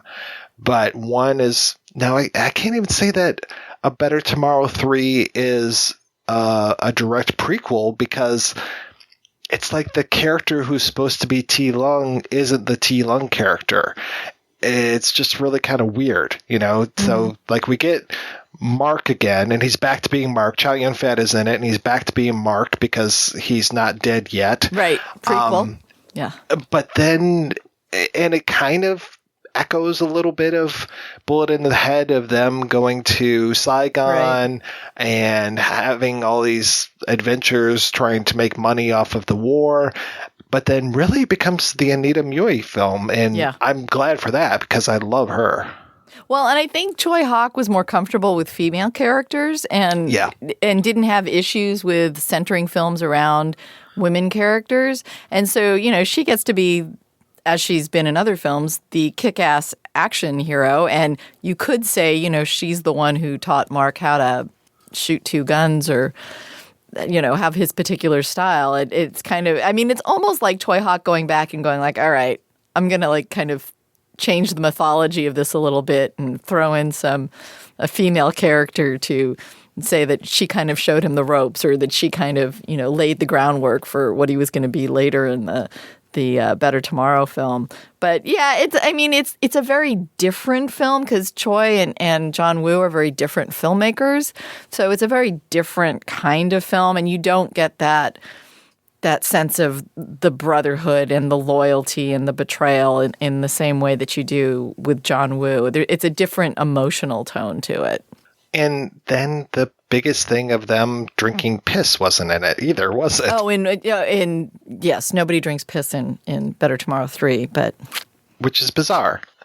Because that's like the only thing we know from then, because he talks about it in the first film, and then it doesn't happen. But then it does happen in Bullet in the Head to essentially a different character, though he could end up being Mark, but I don't really think that he's going to end up being Mark. No. Bullet in the Head is what John Woo made when he couldn't make Better Tomorrow 3. So I think, you know, he took whatever elements he felt he really wanted to deal with and put them in that film. And I don't know what kind of laws they have there in terms of like ideas and sharing, you know, and what they had written prior to that split that might have been shared. But yeah, Choi Hawk, I think, is like, he's not that interested in those kind of really gut-wrenching questions. He's more interested, I think, in a much more kind of popular entertainment film. And I mean, I happen to enjoy a lot of his stuff. He's done some good work that's a lot of fun to watch, but it's very different from John Woo. And there's not that kind of emotional grounding that you get and kind of that emotional complexity of characters that have these tangled lives together. I mean, he's much more kind of on the surface in that respect. And Better Tomorrow 3 is much more of just a straight ahead action film with a little bit of social consciousness. Bullet in the Head, like I said, is probably one of my favorite Woos, though it didn't make the top 3, but it's up there. And I've been kind of obsessed with it for a lot of years because I remember watching it the first time, probably 92, 93, something like that. And then I watched it again a few years later, and the most famous scene, the whole piss drinking scene, was gone from the movie. And I was like, what the fuck did I just watch? And I went through this whole period. I'm looking over at my video shows right now, and I probably have about 7 different versions of A Bullet in the Head, because I went through and found every version that was for sale at the time, VCD, Laserdisc, shitty VHS versions, DVD versions, and just pulled all these things together and said, I need to find that original version, and I want to see that compared to others. And so what I ended up doing was going through all of these things, finding like the 2 or 3 best versions of them, and then essentially making a fan edit of them and running the 2 tracks parallel. Like, here's what I consider the original version, and then here's like a nicer print of it, and then kind of fading in and out so you can kind of see where the differences are. And it's amazing. Like I guess maybe it was the Taiwanese cut or something, or whatever this was. But like, even the opening credits, there's more stuff in the opening credits. There's more of the dance studio where you get to see Tony Leung in the dance studio. And it's just like, why is this? Why is there such a difference between these? And then, the piss drinking scene was in that version. And it's so bizarre that they, like, going back and watching it without the piss drinking scene where they just cut around it. You're like, why are these guys so mad? And I think I saw it without that scene the first time. And it was one of those things where I was like, that didn't make a whole lot of sense there. And again, this guy I had met at this, Hong Kong Laserdisc store was the one who would like, you got to know that this is missing and this is missing from, the cut that you got to see. And I was like, damn, I need to find the other version then. Yeah. Bullet in the Head, I describe it to people as John Woo's Deer Hunter meets Treasure of the Sierra Madre. Yeah. And I think more Deer Hunter for me. Yeah. Oh, yeah. It feels, yeah. There's not the box of gold in the Deer Hunter, if memory serves. Yeah, but that's the only thing. You get to see Waise Lee go full on Fred C. Dobbs in this movie. And wow, pretty amazing. And we're back with Waise Lee. We've got Tony Leung in here, who we'll see in Hard Boiled. And then Jackie Cheung, who is he is terrific in this as well. It's just such a man, he's got such a good heart. And to see him getting, beat over the head with the shoes at the beginning, and then beat over the head with the bottle, and then what's coming. The titular bullet in the head is coming later on, and it's like, oh man, Wu really knew what the fuck he was doing with this one. And then who was it? Simon Yam as basically that Alain Delon character coming back in here. This kind of injection of romance and maudlin sentiment that happens. Oh, I wouldn't call it maudlin. Well, maudlin in the best sense of the word. All right. But that film was so. And Tony Leung is such a good actor, too. He's done a lot of films with Wong Kar-wai where there's a lot of scenes without dialogue. And he's got, and this comes up in Hard Boiled, too, his eyes are amazing. Like, he is just able to communicate so much without any dialogue. And you can just read so much into him. And it's particularly true in, I don't know if I should... Well, we're doing spoilers, so people have been warned. But in Hard Boiled, he's a deep undercover cop, and he's grown attached to the gangster he works for. And at a certain point, he has to kill him. And it's silent. Like, he's told to do it, and he goes to do it. And he's got this, like, long walk. I can't remember, he walks to the camera or the camera follows him, but all you're seeing is his eyes, and he's not saying anything, and he kills the guy, and he like walks by the guy who told him to kill him, and he smiles like, see, I did it. And like, in just the amount of time it takes him to turn away from that guy, like his eyes well up with tears, and you just, like every emotion that's gone through him, and you understand like how difficult this was and how morally repugnant it was and how he can't see any way out. All of this in a really short span of time with no dialogue. And he does he has similar scenes, none as quite as focused as that, but he's got similar scenes in Bullet in the Head, and he just has this ability to communicate with his eyes that is, I mean, it's really amazing. Yeah. Oh, yeah. As soon as you said communicate with his eyes, I knew exactly what you were going to say because, yeah, that's amazing and hard-boiled. Yeah. Well, when I had interviewed him, he talked about, because I asked him, I said, you know, like, you really are good. And especially at the end, I had interviewed him when he was doing In the Mood for Love with Wong Kar-wai. And there's a whole, again, a sequence at the end without dialogue that we have where we have to kind of understand something about his character. And when I talked to him about it, he said that he came from a broken family and he didn't like to talk to others. And it was kind of, he was like, he said like that, I had to learn how to communicate like without saying anything and without moving my body.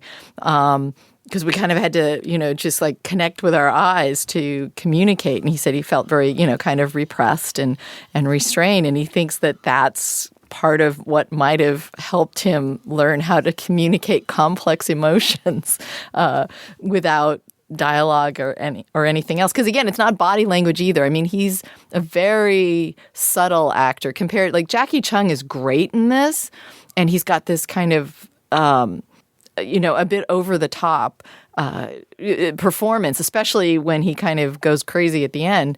But the contrast between their two styles is, you know, he's very kind of low-key and quiet and minimalist, and Jackie Cheung's kind of over the top. But, you know, that's what Tony Leung is really good at. And, you know, it's not as flashy, and it doesn't always get the same attention as some other performers, but he's so good. Well, at least Jackie Cheung doesn't go as crazy as Dean Sheck does in A Better Tomorrow 2.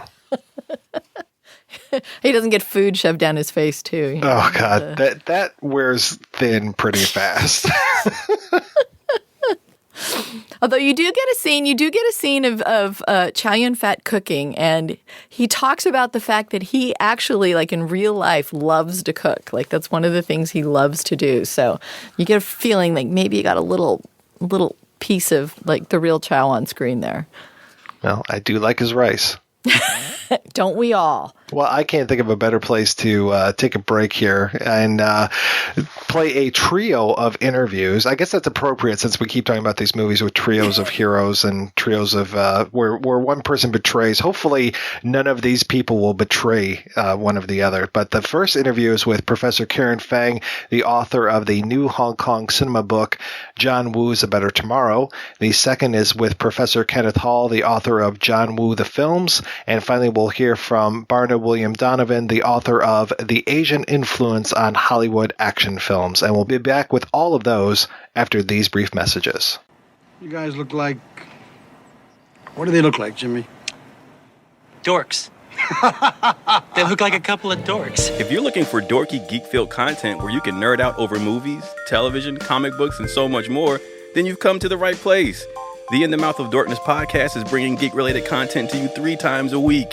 Hey everyone, I'm the Turtle Dork here at ItMod. On Mondays, we drop our Weekend Dork episode, which is a recap of sorts, where we discuss the most pertinent geek-related things we did in the previous week. Hi, I'm Wife Dork, and on Wednesdays, we drop our Homework Cast episode. Each week, the dorks take turns choosing a movie for the month's chosen dork to watch and review, like Heat, or Star Trek II, or Green Room. Howdy, I am the Mouth Dork, and finally, on everyone's favorite day of the week, we drop our Fistful Friday episode. Each Fistful episode is basically a top 5 list related to movies, comics, or some other geek-related topic. Because we all know at the end of the week, we need a little fist of Xander Cage. Hey, and I'm the Disco Dork. In addition to our regularly scheduled programming, we have special guests, film festival and comic convention coverage, interview episodes, and more. Subscribe to us on iTunes, Podbean, YouTube, and other podcast platforms. Just search In the Mouth of Dorkness or ItModcast, where we are for the promotion and progression of geek culture. We are the Popcorn Poops. My name is Dustin. And my name is Jessica. And together we produce Popcorn Poops, the best married couple movie commentary track podcast on the internet. Join us each week as we take turns picking films and then watch and discuss them together. If you're at home or with a computer or device, you can sync up the movie and watch it right along with us. However, you don't have to sync up the film to enjoy the show. Feel free to tune in like you would to any other podcast. Please visit us on the internet at www.popcornpoops.com. Again, that's www.popcornpoops.com. Badasses, Boobs, and Body Counts is a weekly podcast that discusses all things grindhouse, exploitation, drive-in, and B-movies. Your three hosts, Mike. We're going to discuss the Rene Martinez directed picture, The $6,000. What? Wait, whoa. That's the name of the movie. Super Soul Brother. That's the name. When you start the movie, look at your DVD cover. When you start the movie, the first thing that comes up is the title, and it says $6,000. Mark. And I've been around a girl stroking a horse's dick. Somehow, somewhere down the line, I'm going to use that clip against you. Shh. Do it. Please do. And listener favorite Iris. The deployment sock. And I'm like, deployment sock? What the fuck is a deployment sock? He goes, you know that sock that you just use? Oh my God, you guys are so gross. See, so it happens for real. People do come in socks. We'll make you question your political correctness while laughing at theirs. Episodes drop Sunday and can be found by searching for BB and BC Podcast via iTunes, Libsyn, Stitcher, Google Play Music, and everywhere else you can download quality podcasts from. You can also listen to episodes directly from the show's website at bbandbcpodcast.com. This is Adam Spiegelman, the host of my second favorite movie podcast called Proudly Resent at proudlyresents.com. And you are listening to my favorite, the number one, The Projection Booth. Mike put so much work into it. If you listen to my show, I put no work into it. Enjoy the rest of the show, you lucky son of a gun. I'm Karen Fang, and I am Associate Professor in the Department of English at the University of Houston, where I teach literature and film studies. As you know, I've been writing about Hong Kong cinema for a long time, and that's one of the things that I teach at U of H, a very popular course. And I really think Hong Kong cinema is so great, not just because it's such a prolific and diverse and deep cinema, but it's also really important because, when it's one of the most successful cinemas outside of Hollywood, but it's also really important because it constantly teaches people to think outside of Western paradigms. How did you get involved with Hong Kong film? What kind of brought you down that path? The short answer is when I was in graduate school doing my PhD in literature, my doctorate in literature, I was very interested in imperial history, and I was fascinated by Hong Kong as a city, and I knew a lot about Hong Kong history. And this was in '97. My grad school, Johns Hopkins, which has a really excellent film and media studies program. I think Wes Craven is a graduate from there. Barry Levinson, he is a Baltimorean.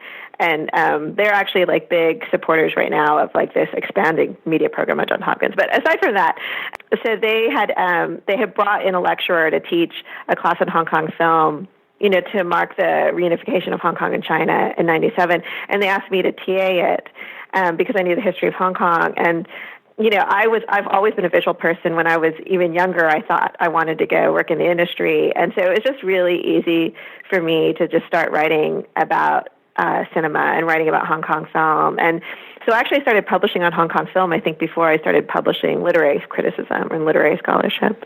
Now, I know, of course, when Hong Kong was handed over in '97, but what's kind of I don't want you to have to give me the entire history, but when did it become a colony of Britain? The island of Hong Kong was seized, I think, and now you're going to catch me in my aging brain. I think it was through the Opium Wars. I think the British colonists had first started, the traders first started arriving on the late 1820s. And at this time, China was pretty much closed to the West. Portuguese and Dutch traders were allowed to have certain outposts on the mainland, but Hong Kong itself, the island, was actually quite sparsely populated. And the British Empire was very anxious, to have a way into the Chinese market because they wanted, of course, tea, silk, and porcelain. And so Sir Stamford Raffles, sort of one of the big mercantilist traders who sort of seized and founded Singapore, there's all of this is going on in the South China Sea at this time. And so the Opium Wars happen, and through the sort of settlement between Britain and China, China cedes the island of Hong Kong, which allows Britain to have a trading post, a beachhead essentially, into China. Pretty early 19th century legal act, and it doesn't really become the economic powerhouse that we know of Hong Kong to be actually until the second half of the 20th century. What kind of role did film production play in the economics of Hong Kong? Oh, it's always been an important part of Hong Kong since the 1950s. So there was always a few people producing films from the sort of inception of the cinema. I mean, we all know that cinema was actually sort of global phenomenon, right, when it was started invented at the end of the 19th century. So there's actually like a film that was shot in Hong Kong by a Russian filmmaker, like I think in 1910, around there. But so in the first part of the 20th century, Shanghai had a very active film production industry. So, Shanghai, the Pearl of the Orient, the Hollywood of the East. So there were very accomplished filmmakers and a whole star system in Shanghai in the first part of the 20th century. And because of the turmoil in China with the rise of communism and the Second World War, the people in the Shanghai film industry fled because, essentially they were essentially capitalists, right? And so they were afraid of the economic turmoil and the sort of political transition. So many of them fled either to Taiwan or Hong Kong. And so that's why Taiwan and Hong Kong, the sort of nascent film industries really benefited from this talent flight. This very similar to the German filmmakers who fled the Weimar Republic in advance of the rise of Third Reich and landed in Hollywood, and Hollywood benefited from Otto Preminger and Murnau and all of them. And what was your first exposure to John Woo? I think I'd always sort of been around it because, Hong Kong film was distributed regionally throughout Asia. And so my parents are Taiwanese. I think I'd always sort of seen them, in the background, like when we would go to the Chinese Cultural, Center or something like that as a young child. And I believe I actually saw The Killer. I saw The Killer when I was a tween, and I just didn't get it at the time. But then, when I was telling you in 97, when I was TAing this course on Hong Kong film, quite frankly, I just had this revelation, seeing Chow Yun-Fat in Hard Boiled. And, Hard Boiled is such a sort of like commercially Hollywood accessible sort of version of Woo, right? And so it was like this, very masculine John Woo, like you're saying. He is kind of like hamming it up, I guess, like with the babies and the big, like firepower sequence in the end. But Hard Boiled was so legible as a big action movie of the 90s, which clearly what it was intended to be, and it was just revelatory for me as an Asian woman to see this really masculine, dynamic, charismatic Asian man. And so that was like the sort of moment in which I really got John Woo. When did you first see A Better Tomorrow? That year in that class, actually. So I will always owe a debt to Reed Hessler, who is a local film critic and scholar, the person who was teaching the class. So he had put together the syllabus, and he had done the research, and he knew what the films were. And so A Better Tomorrow, I think, was one of the first films that we watched in that class. Hong Kong cinema is so varied. A lot of people will know it because of John Woo and Jackie Chan, but there's so much other stuff going on in there. So what other things did you see? That was a great age of Hong Kong cinema, right, in the 80s and the 90s. And so in 97, Reed sort of had like sort of awareness. He was a sort of diehard movie buff and sort of knew the big highlights. So he had Hard Boiled and A Better Tomorrow. He had Stanley Kwan's Rouge. And I feel like we also watched Center Stage. He had Chungking Express. We had A Chinese Ghost Story, Peking Upper Blues, I think. Did we watch Bullet in the Head? I think we might have watched Bullet in the Head in that. We watched The Killer, of course, as well. I think it was a lot of Woo. He was, in a way, the sort of global ambassador of Hong Kong film at that moment. What kind of impact did A Better Tomorrow have when it came out initially? So it was landmark film in Hong Kong cinema. It was at the time of its release, it was the highest grossing Hong Kong film in history at that time. The more remarkable thing, though, was the legs that the film had in this really fast-paced Hong Kong exhibition culture. Everyone knows that Hong Kong films, like Hong Kong sort of manufacturing in general is like fast and to the market and like somewhat derivative. And it's rare for films to last more than a couple of weeks. And at the time it still is popular for a film to last very long in the cinemas. So even a very successful film at that time would have lasted about 2.5 weeks in the cinemas. Bad films would maybe not see a third night. And so A Better Tomorrow played consistently in Hong Kong for nearly 3 months in the summer. It was released in August and played all the way through mid-October. So it was just unheard of in Hong Kong for a single movie to last that long in the theaters. And so a sign of the sort of cultural phenomenon that it was. And of course, it was registered among audiences, young men started copying the Mark Gore outfit, the trench coat and the sunglasses. They started appropriating some of the lingo that kind of, it's a very colloquial, kind of self-consciously cosmopolitan repartee that he and Tai Ho have in the beginning of the film.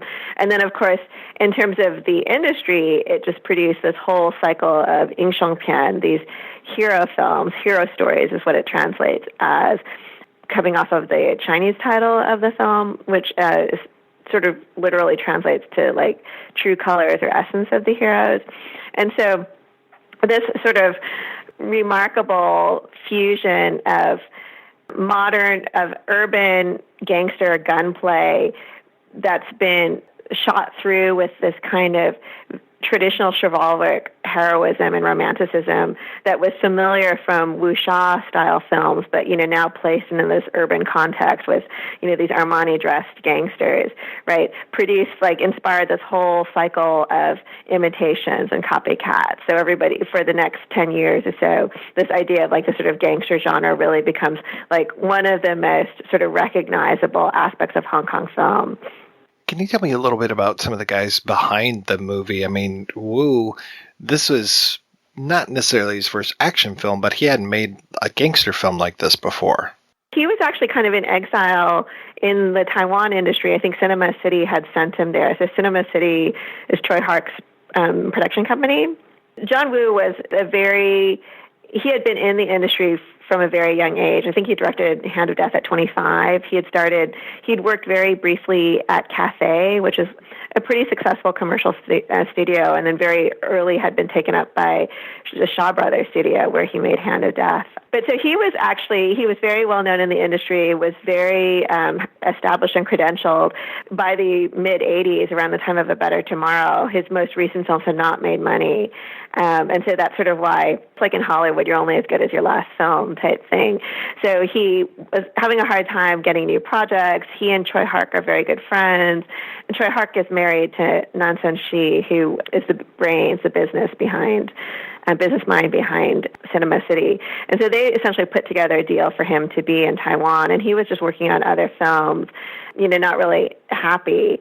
I don't remember actually who brought them the idea of remaking Story of a Discharged Prisoner, the 1967 Long Kong film. Someone had the idea, and Wu sort of adapted the script, and he was the one who sort of thought, let's change it to gangsters. One of the characters, is it the Ho character? Mark Gore's character, one of the characters actually was a woman, I think, in the original film. I talk about it in the book, but I'm embarrassed I don't remember who it was now. But he radically changes the original story. The Story of a Discharged Prisoner, very typical of Cantonese film at that time, is very much interested in social realism. So the director Long Kong was interested in. And so in Story of a Discharged Prisoner, there's the story is really about this idea of, the convict assimilating back into regular life. And, that was actually the intention behind A Better Tomorrow, that you had these two marquee stars, Tai Lung, who was so well known from the wuxia films at Shaw, and then Leslie Cheung, this huge pop star who was also a sort of heartthrob. And, although Chow Yun-Fat was very well known as TV actor at the time. He had not been successful in cinema, so no one really expected him to be the sort of idol that would come out of the film. But of course, that's what happened, because clearly the Mark Gore character, under the sort of script changes that Woo introduced in terms of the story, Mark Gore becomes the sort of vessel or the site of all of these sort of chivalric ideals that are all of us now that we all recognize now as sort of being so much a signature and John Woo style or themes. Can you tell me a little bit about where Choi Hark was in his career? So Choi Hark was working in Hong Kong still. Like he was churning out movies then at that time as well. So, and then of course he had the production company with his wife. So that's why he had the ability to sort of, start pushing stuff towards Woo at that time. Actually, just let me see. So around the same time, of course, he also had a movie that was banned. So, I mean, in the highly commercial Hong Kong film industry, very few movies actually get censored or banned. Right? So it's actually interesting that both Woo and Choi Hark had this experience. But Choi Hark was had a lot of commercial success at that moment. So he'd had We're Going to Eat You, All the Wrong Clues. Zoo, Warriors from the Magic Mountain was a big success in 1983. And then he had done Aces Go Places, which was a huge commercial success. That might have been like the top grossing maybe that year in 84. With these sort of action comedies.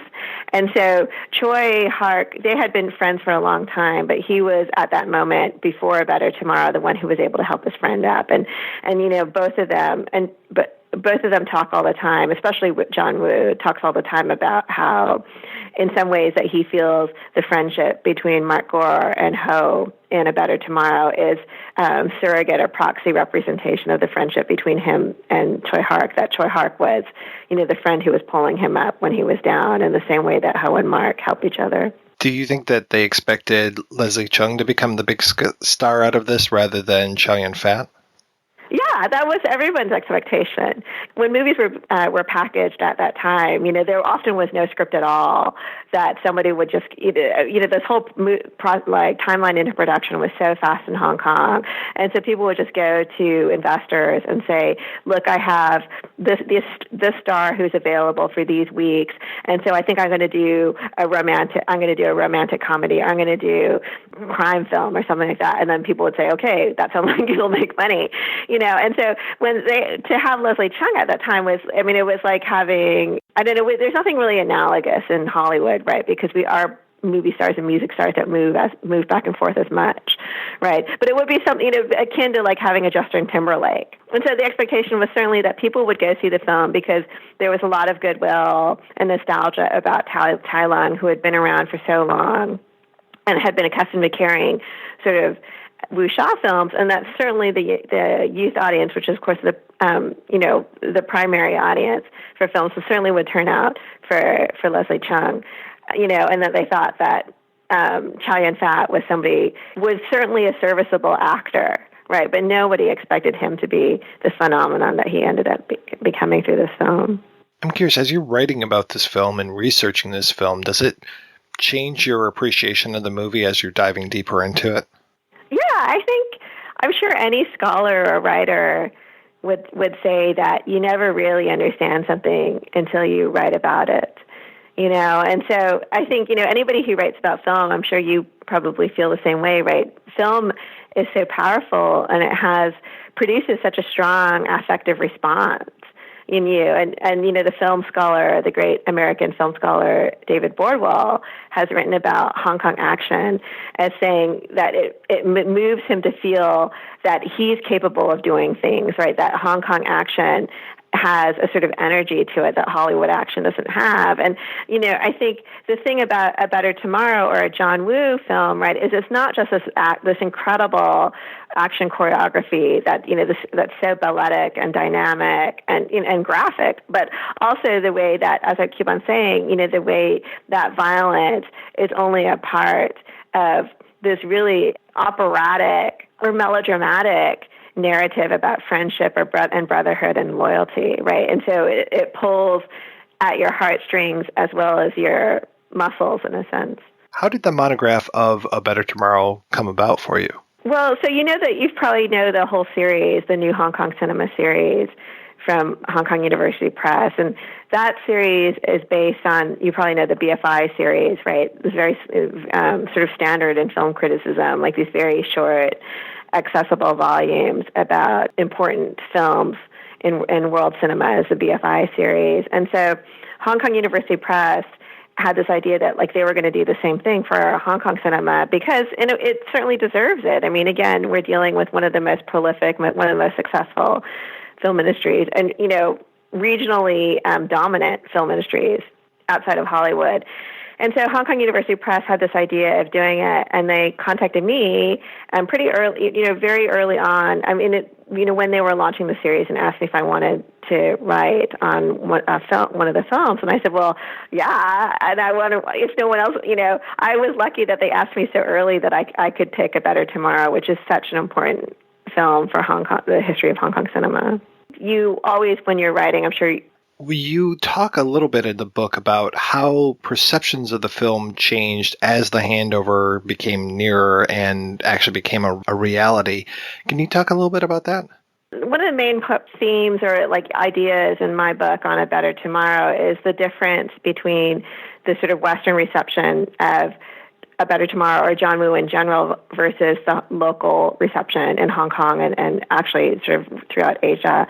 So what happened was in the West, the West sort of learned about John Woo and Hong Kong film, or learn about Hong Kong film and John Woo more specifically through this sort of like double path of festival distribution and also just sort of like cult fan clubs and video stores. So there was always this sort of like awareness among film buffs, right, and scholars and critics of the vitality of Hong Kong cinema, and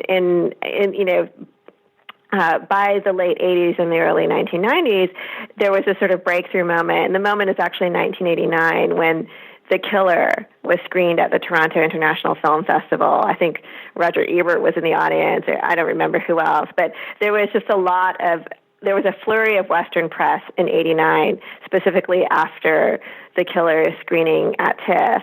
And it sort of makes sense that there was this sort of discovery of Hong Kong film at this moment, not just because The Killer is an amazing film and John Woo is an amazing director, but as I argue in the book that, the West at that moment was really interested in the question of Hong Kong. In 1989, the whole issue, Tiananmen had just happened, the sort of crackdown by Beijing on the student protesters.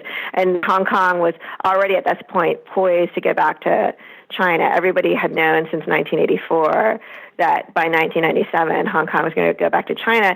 And the world was fascinated in this question because in some ways Hong Kong was this anomaly, right? Like in 1989, the Berlin Wall fell. So on the one hand, you had the world was sort of moving towards decolonization and widespread democracy and capitalism instead of communism and colonial order. And instead what you had, Hong Kong, it was actually, I think the per capita wealth in Hong Kong or like cash reserves or something, like it was actually more economically sound than Britain at the time. So this unusual phenomenon in which a colony has sort of more economic vitality than its colonial sovereign, and which is precisely why Britain wanted to hold on to it and also why China wanted it back.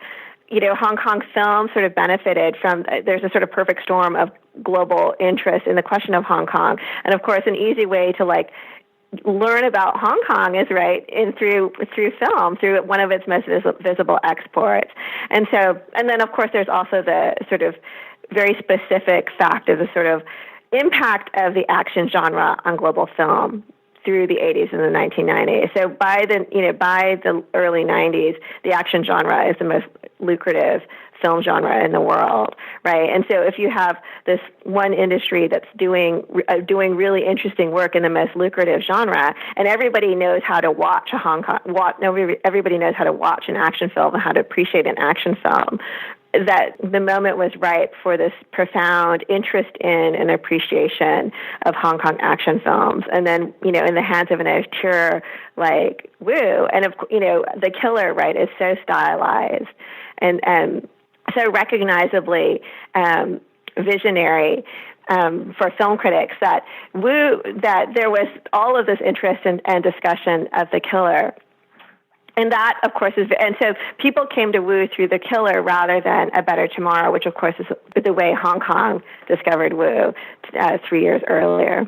As the handover was kind of getting closer and closer, I know Wu moved from Hong Kong over to Hollywood for at least a little while. Was there another exodus? You talked about the exodus from the mainland over to Hong Kong and to Taiwan. Was there another exodus from Hong Kong over to any other country after, as the handover was getting closer? Yeah, certainly after Tiananmen. I mean, it was really interesting in Hong Kong. So in '84, when they announced the impending reunification, it's a colony, right? And so if you're in a colony, a lot of times people don't necessarily have good feelings about being in a colony. Of course, in Hong Kong, by the 1980s, a lot of people had a very good quality of life, and many people. Hong Kong is a city of immigrants, and so many people had landed in Hong Kong precisely because they were escaping capitalism in mainland China or Vietnam, for its economic opportunity. So, I think there was still a lot of ambivalence in the mid '80s about whether the transition from Britain to China was going to be good, but certainly after Tiananmen, it looked pretty bad. And so, what happened by the early '90s is there was a huge uptick in emigration from Hong Kong, by people, everybody, by middle class and professional people, anybody with any needs. They may not actually have left Hong Kong, but they were all seeking resources. They're putting their money elsewhere. They were seeking different passports. So obviously, they would try to seek a British passport, an American passport, Australia and Canada as well, because those had easier immigration requirements at the time. So the Hong Kong film industry, you could say, is merely symptomatic of what the population as a whole was doing, right? Because I think not just John Woo and his producer Terrence Chang, Mabel Cheung, Peter Chan, there were so many filmmakers, active filmmakers at this time, who were also getting new passports and new citizenship and seeking other industry ties. But of course, if you're a filmmaker, I think everyone has this fantasy of what it must be like to be in Hollywood, right? And so what might have been a political or economic desire, anxiety, is also for the filmmakers or film talent, probably also had the added incentive of opportunity and ambition to move to Hollywood or to move elsewhere, but certainly to Hollywood. As these filmmakers are leaving Hong Kong, and now the Hong Kong film industry, to your point earlier, is one of the most lucrative film industries that around, right up there, number 2 to Hollywood. What happens to the film industry as we're getting closer and closer to 1997? So there was actually a pretty rapid decline in this once really powerful regional industry. It was the exact moment it changed was in 1993 when Jurassic Park was the top grossing film in Hong Kong. So it was the first time that a Hollywood import had topped the local box office, I think from like The Sound of Music or something. By the mid-'70s until that early '90s, local demand for locally produced films exceeded that of Hollywood imports, which is amazing, right? You can hardly think of any other film industry, any other film market in the world, right, where demand for local product exceeds that of Hollywood imports. You could take the case of Bollywood or Nollywood or something. But what was also remarkable about Hollywood was that it was also exporting its films, right? So it's exporting its films throughout Asia. In the case of Bruce Lee, right, he was being distributed globally and was already a global icon. And so that's another sign of the sort of Hong Kong success, the extraordinary achievements of the Hong Kong industry was that they were able to, model themselves in Hollywood in a way that they were sort of cannibalizing other film industries and making something that other places wanted to watch and to imitate as well. So that had been the case from the mid-'70s until the early '90s. But why does the Hong Kong film industry decline so rapidly and abruptly around the early '90s? There's a lot of speculation, a lot of different accounts for why that happens. Like some people say it's the talent flight, right? as you were talking about, with all of these filmmakers, with everyone leaving, just like the Shanghai film industry had sort of collapsed, and Hong Kong benefited from it in the fourth and fifth decade of the 20th century. That's happening to Hong Kong, ironically, at the end of the 20th century. The other thing that's happening, of course, as I said earlier, is Tiananmen. And so there's tremendous anxiety about censorship and political and retribution, right? So Hong Kong was famously, laissez-faire economy and the incredibly commercial industry, as I said earlier, where there was very little censorship or editing. It was just, whatever people wanted to, whatever they thought they could market, very little state intervention in films. And so for the remaining filmmakers, there was a lot of anxiety about what kind of films they could make. And there was also less money because people were less certain that films were a safe investment for the future given these circumstances. And of course, economic cycles, right, ripples can have huge effects very quickly. So once there's a slight decline in faith or opportunity, right, that it compounds itself. And so very quickly the industry contracted. I had heard rumors that organized crime came in and filled that vacuum as well and tried to, basically pick the meat off the bones as the corpse was there. Yeah, absolutely. So there's no question. It's widely known and recognized that the triads, Hong Kong's form of organized crime, the crime syndicate, is a huge factor in the Hong Kong film industry. So that was also going on as well at that time. But I mean, in many ways, it wasn't so much. I don't think it. In many ways, it was a complication to production. So you have to work with the triads in order to get funding because they're one of the major investors in it. And they often, they would want to put, they would have, it's funny, they're actually like the ones who are kind of shaping the stories or something like that. They want the gangsters to look good. They might want their, a gangster's girlfriend, he might want to cast his girlfriend, to give her a role or something like that. They often help clear scenes for locations under sort of like protection brackets, right? So you have to pay them in order to film. But they also, they can complicate production, but they also help lubricate it as well. It's just a recognizable fact about the Hong Kong film industry that organized crime has always been this major factor in the industry throughout the 80s. In the early 90s, there was a moment where there was a kind of sort of the control, the influence exerted by the triads was becoming had become violent, and some of the artists were starting to resist. So Frederick Dannon first wrote about this in the New Yorker, about the sort of strange relationship between fiction and real life. So there were I think there was a pipe bomb that was thrown into Jackie Chan's production office, and Anita Moy, the big cantopop songstress and actress, she claimed to have been assaulted, I believe. And so there was a sort of street march led by Jackie Chan and Chow Yun-Fat and some other industry figures to protest the strong-handed triad intervention and control within the industry. I would say that I don't think that's probably of less significance in the industry decline and contraction than the larger concerns of talent flight, loss of faith in artistic freedoms, and general loss of faith in the as an investment opportunity. Those triads who are coming in and trying to strong on the folks in the industry, do you think that they were wearing Armani suits and dressed like Mark Gore? You can watch the Young and Dangerous series, right, which is sort of one of the sort of like deconstructions of the hero gangster film that came out in the later 90s, and it shows them. I mean, the triads a lot. I mean, like many crime syndicates, right? They prey upon disadvantaged youth who don't have a lot of economic opportunity, and so, I mean, the I don't know what the right term is, cannon fodder of the triads, right, are not very, affluent or glamorous or well-dressed or well-spoken.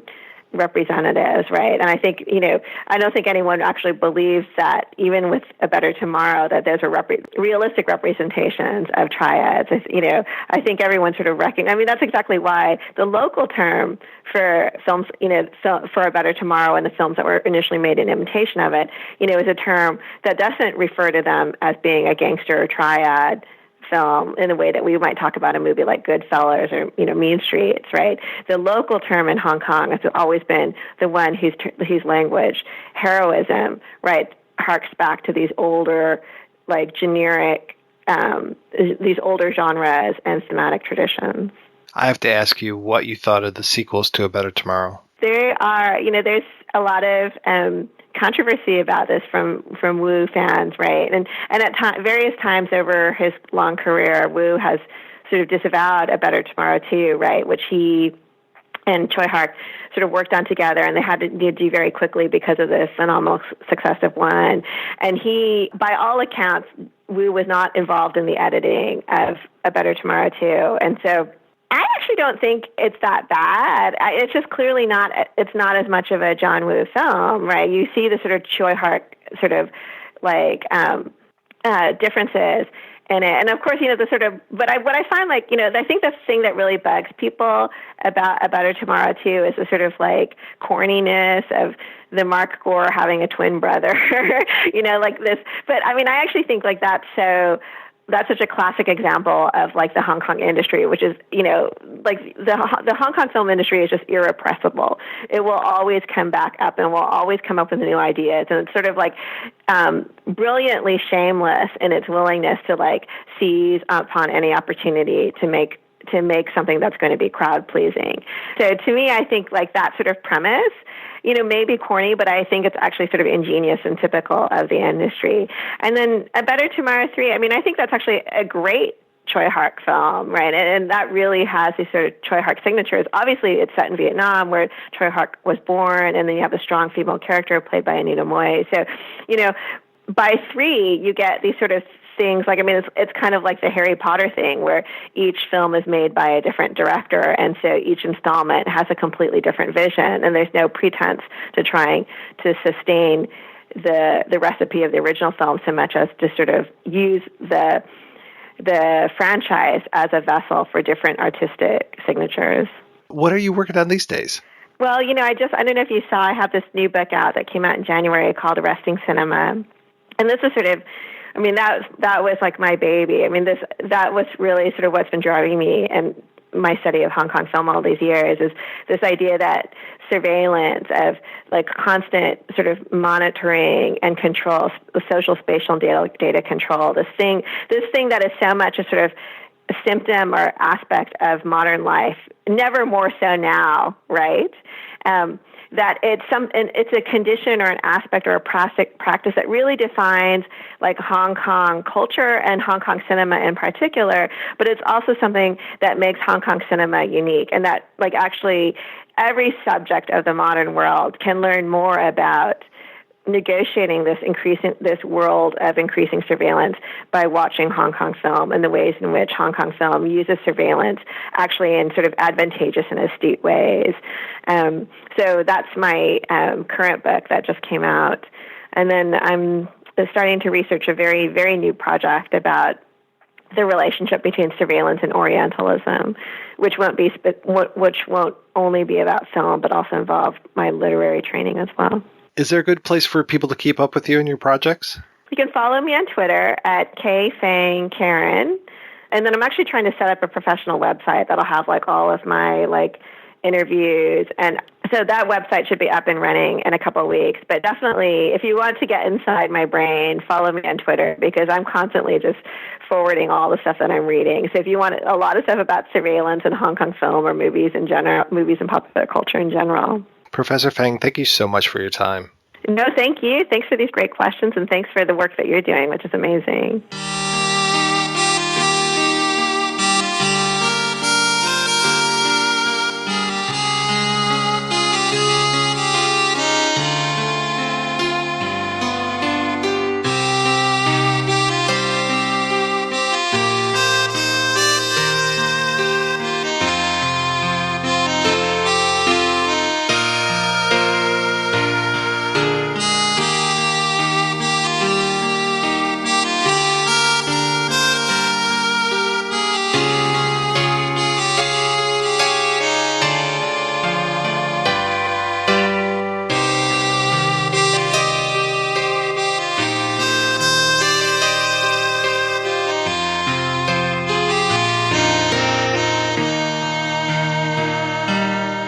Were there any themes that you might have seen kind of come up in his cinema as he was in those earlier days up until, 1986?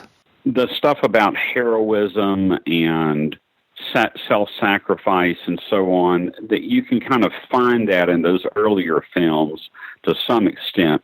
Like, for instance, Last Hurrah for Chivalry, which was sort of a model for some of his later stuff. And then some of the comedies even, like Plain Jane to the Rescue, I sort of argued that one had some elements of his, worldview, if you want to put it that way. But the more I've thought of it, I think to some extent that's reaching a little bit, because in his earlier career, he just didn't have a lot of control over he was a contract director. They were sort of throwing films at him to do, and some of them are pretty routine. So I guess there would be 2 or 3 films like that you could point to. And that's the 2 that come to mind right off the top of my head. He pointed out one time that the character in Last Hurrah for Chivalry, one of the characters in there, is essentially the same kind of character, if I recall what he said, as the Chow Yun-Fat character in A Better Tomorrow. And, maybe that's hindsight on his part. So I guess there was some preparation there, because you just don't come around to 1986 and A Better Tomorrow and all of a sudden you're doing all these things. He was assistant director under Cheung, and he had sort of absorbed a lot of that worldview that he had. And I just think he didn't have much opportunity to display it before. Well, what was it about A Better Tomorrow where he was able to have that freedom to display it? He managed to work it out with Choi Hark. That he was the producer on that. And I think he managed to convince him well enough, or perhaps Choi just wanted to go along with it, to let him kind of have his lead to an extent on that film. He had some freedom.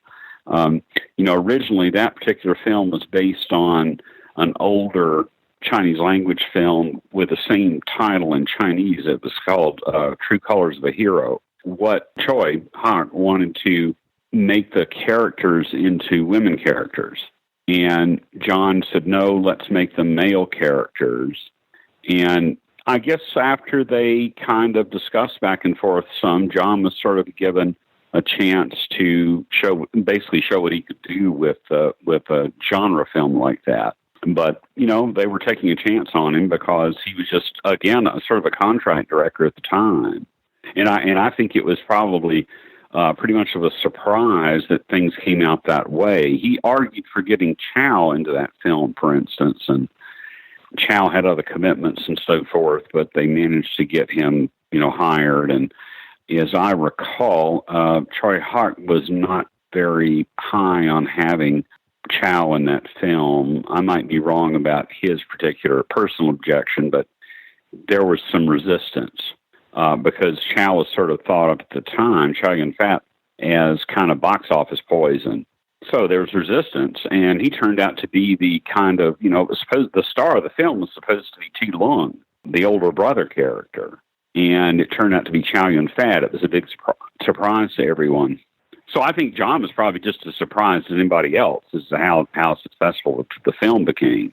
The stylistic flourishes that are in A Better Tomorrow, which Wu would kind of return to again and again as he moved forward in his career, were some of those, like especially the use of the slow-mo, were those already in his filmography at that point? As I recall, he did some of that in Last Hurrah for Chivalry. See, that was one of his borrowings from Sam Peckinpah and those, particularly. And I think he just had more of a chance to use it in that film. I don't recall that being a big feature of his work before that, other than maybe Last Hurrah for Chivalry. It was a little bit of a surprise. I mean, I've seen every one of those earlier films, and it's been a while since I've watched all of them. But when I was watching all those things, getting ready to write the book, it still is a surprise to me just how stylistically advanced he was, seemingly almost all of a sudden in A Better Tomorrow. I just think he matured, as a stylist, and he had some freedom, and he was inspired by the story, and everything just fell into place. I suppose that happens with artists. Was it fairly common at the time to make sequels out of things, or were most films in Hong Kong at the time standalones? I don't think they necessarily made sequels. They would sometimes use the same characters in different films, but I don't know that there was a sort of a sequel, sequelitis like we have in Hollywood now. They had serial films. They had series films like the Wong Fei-hung films. They made a lot of those, but I don't know that they were necessarily, 1, 2, 3, 4, 5, 6, different titles, same kind of character, sort of like Tarzan films, serial films. And they had a number of those things.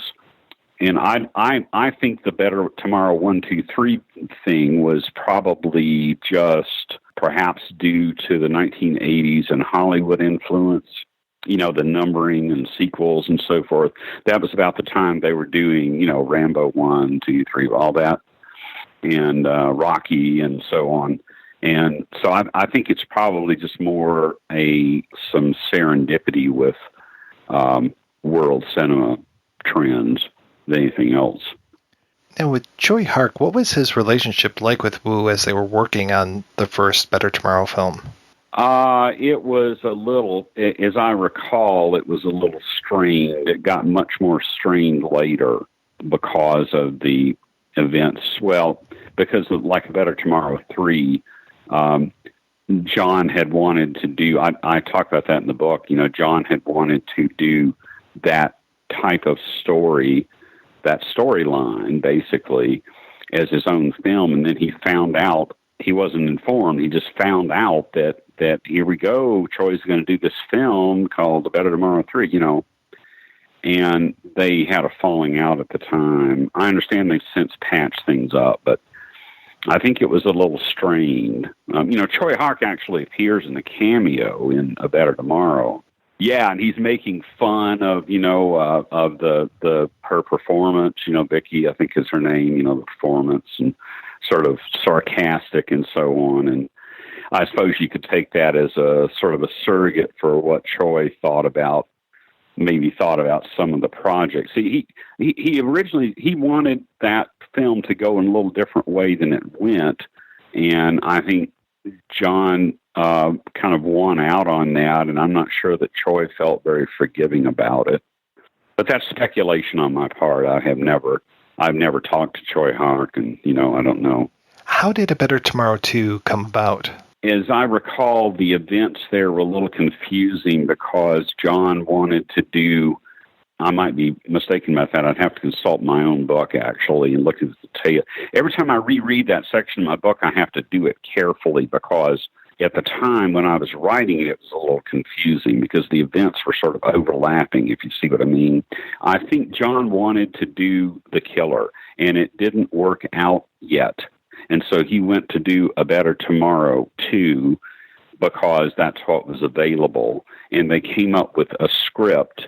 And John was not totally thrilled with the script because the script that he was given, or the idea that he was given, was sort of as the film stands. That is sort of an allegory about the production problems at Cinema City, at that production company. The characters in there, some of them are stand-ins, sort of Ramona Clay, for different personalities in the upper production level of that company. And so all the stuff about the mob boss trying to take over, you're supposed to read this production guy trying to take over, if you see what I mean. John I don't think he was really thrilled with all that. He went ahead and made the film. I get the impression, I don't know that John ever said this, but I get the impression watching the film that he really was not terribly enchanted with the very obvious device of having Mark, Chow Yun-Fat, have a twin brother named Ken who just shows up, very implausible, and so on. And John told me, though, that the idea originally from the storyboarding, I mean, from the sort of, scripting, was to have that film, that is Better Tomorrow 2, be more like a comic strip. And that was sort of the approach he was taking, kind of very tongue-in-cheek, cartoonish approach. The problem was with the making of the film is that it ended up kind of long, and it got cut, and things got kind of rearranged, and it got chopped around, and John was not very happy when he saw the release version that was going to be shown. And I discussed that in my book. I mean, it was a good bit longer. The same thing happened with Bullet in the Head. It got cut. I'm very curious how the whole Bullet in the Head versus Better Tomorrow 3, because the storylines there are pretty similar, but I'm very curious how we have both of those, how we ended up with that. Troy Hart went ahead and made a Better Tomorrow 3, and John wasn't really happy about it, and I think that the Bullet in the Head, getting to make that was perhaps a little bit of penance on the producer's part. Okay, we'll let John go ahead and have his head and do this film, because he didn't get to do it before, if you see what I mean. And it's a very personal film for him. I think he was deeply chagrined, deeply hurt by all that business about having the idea kind of taken away from him as he saw it, and having it turned into Better Tomorrow 3, which is not a bad film at all. I mean, it's an interesting film. It's just that the circumstances around it were sort of unpleasant. It's like other sorts of cases in film history where someone gets to go back and make the film that they wanted to make, and they were not able to originally because of the way the studio system worked or the way the production companies worked. And it's not necessarily all that unusual. It's fairly easy to look at a film like Hard Boiled and really see how the takeover of China, of Hong Kong, can really be very easily seen in that film.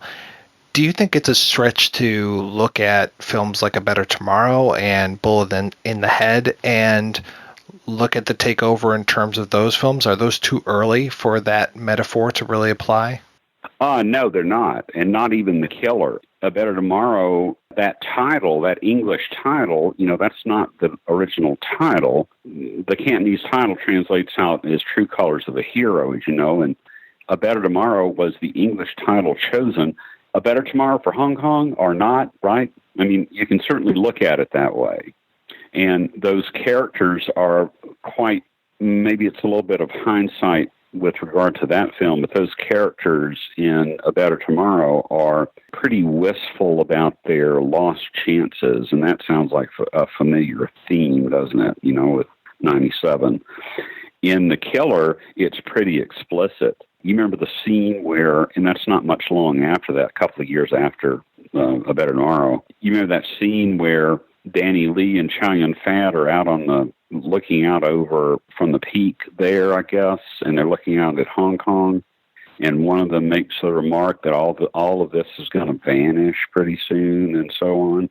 That was explicit, and A Bullet in the Head can certainly be seen in the same way. I think that was very much on John's mind, because he's not a native Hong Konger. I mean, he came from China and mainland, and when he was very young, and ended up in Hong Kong. And I think he's always been very aware of just how fragile all that connection is, or how tenuous that connection is, the freedom, So no, I don't think it's out of bounds at all. Can you tell me, what role does Taiwan play in Wu's film work, as far as, because I know that some people have said that the trip that the T. Lung character and Waise Lee take is kind of similar, or could be read as a metaphor of Wu leaving and kind of going off to Taiwan for a while, and things, from what I've heard, didn't work out for him? Yes, and that was, you reminded me of some things, because I remember talking about that with some of his colleagues, with Terrence, and that was a very bad career trough for John at the time.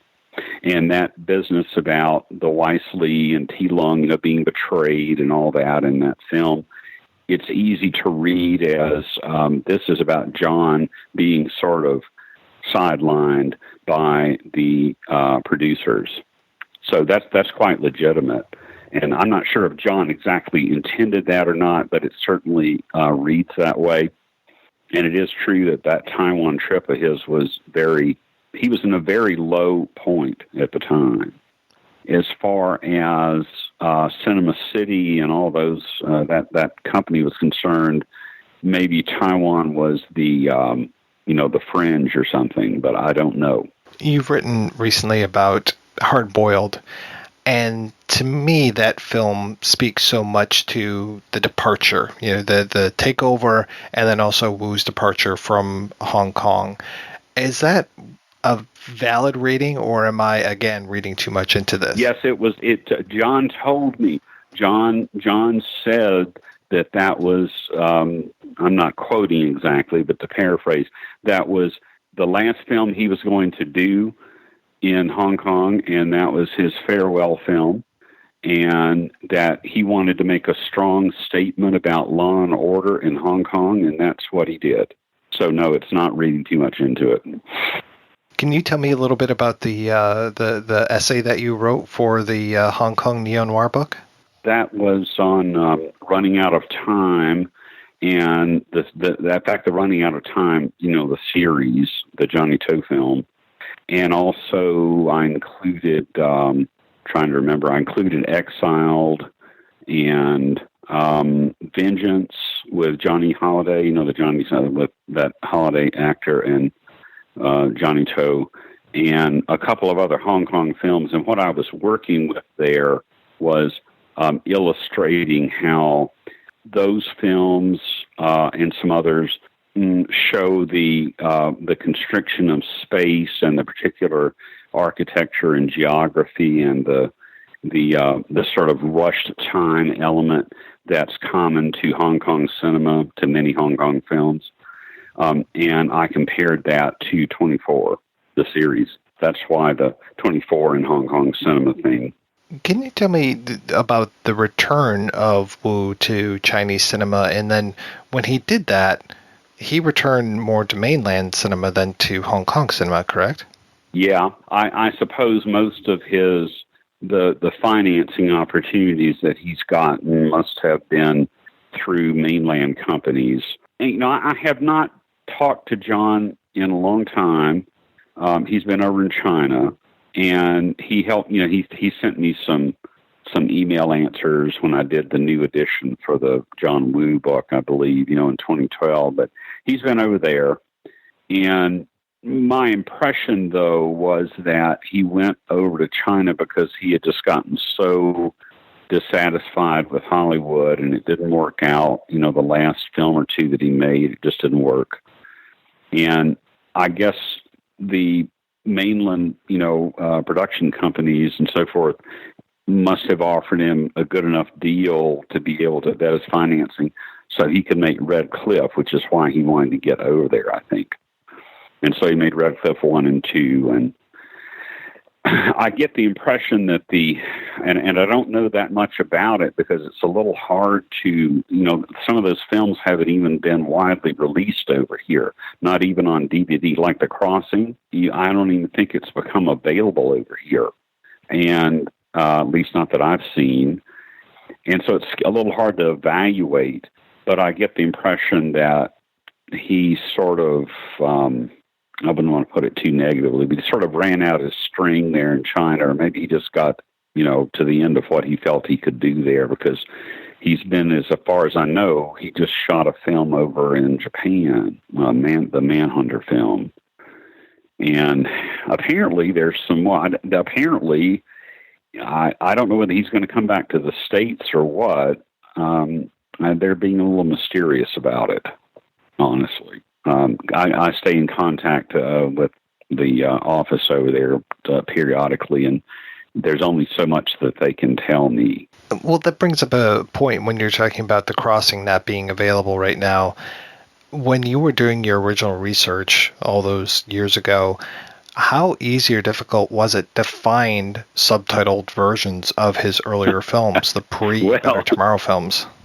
Some of that, a good bit of it, was due to the generosity of David Shute. If you know who David Shute is, he used to be John's publicist, and he's gone into sort of business for himself, but he's a film writer and so on.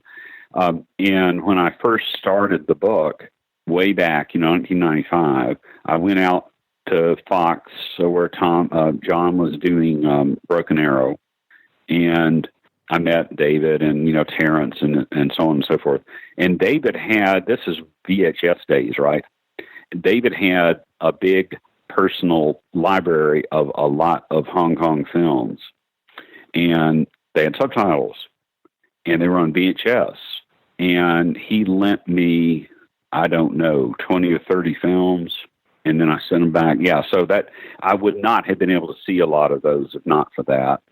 And then what I did, and it was quite a challenge sometimes, I was living up in North Dakota at the time. I was teaching up there. And you could get to Winnipeg in 3 hours in Manitoba. And I discovered in the Chinatown up there that there was a video store that had a lot, you had a whole bunch of films, obviously, Hong Kong films, Taiwanese, all sorts of things. And most of them had subtitles because the law back then, I don't know what the law says now, but back then when Hong Kong was a British colony, there was a subtitling law, and they had very strict laws about all that stuff. Yeah, they had to have subtitles in English, and they would have subtitles in characters. So anyway, they were available. Most of them had subtitles, the ones that this guy had. And I worked out a deal with the owner because he probably didn't mind too much because I doubt that they were jumping off the shelves anyway. I would go up to Winnipeg, and the owner would rent me 20 or 30 films or whatever I wanted. And I could go back over the border, and I'd watch the whole bunch of them, and then I'd take them back. And that was the only way I could get hold of a lot of those things. So I watched a lot of Hong Kong films, good, bad, and different that way. And then the situation changed a lot, obviously. I mean, DVDs came out and so forth. But it took a little bit of creativity, I guess.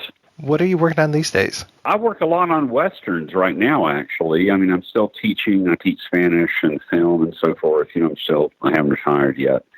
And I've been going back and forth, doing papers in Germany on Westerns for about 7 or 8, 9 years now, I guess. So I'm working on a book on that I have contract on, if I can get it finished, on civil professional characters in Westerns, like dentists and engineers and teachers and, just, that sort of thing. So I'm right in the middle of all that.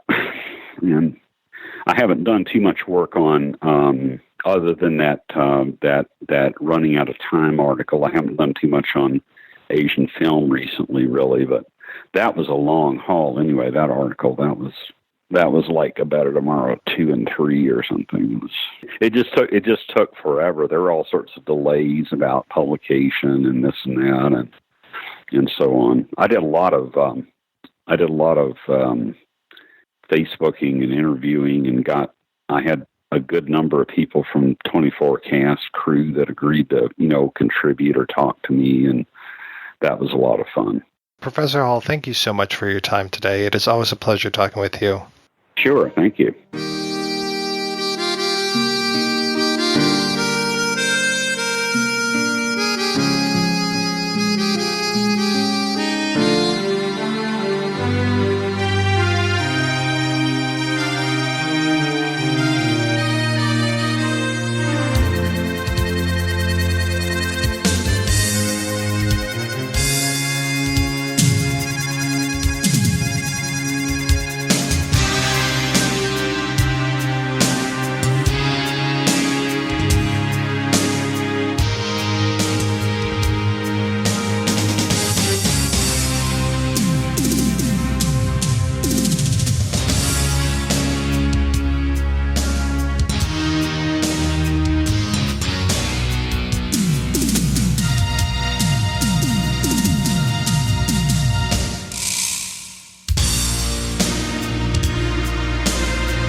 a professor of communication and mass media at St. Peter's University in the Department of Communication and Media Culture.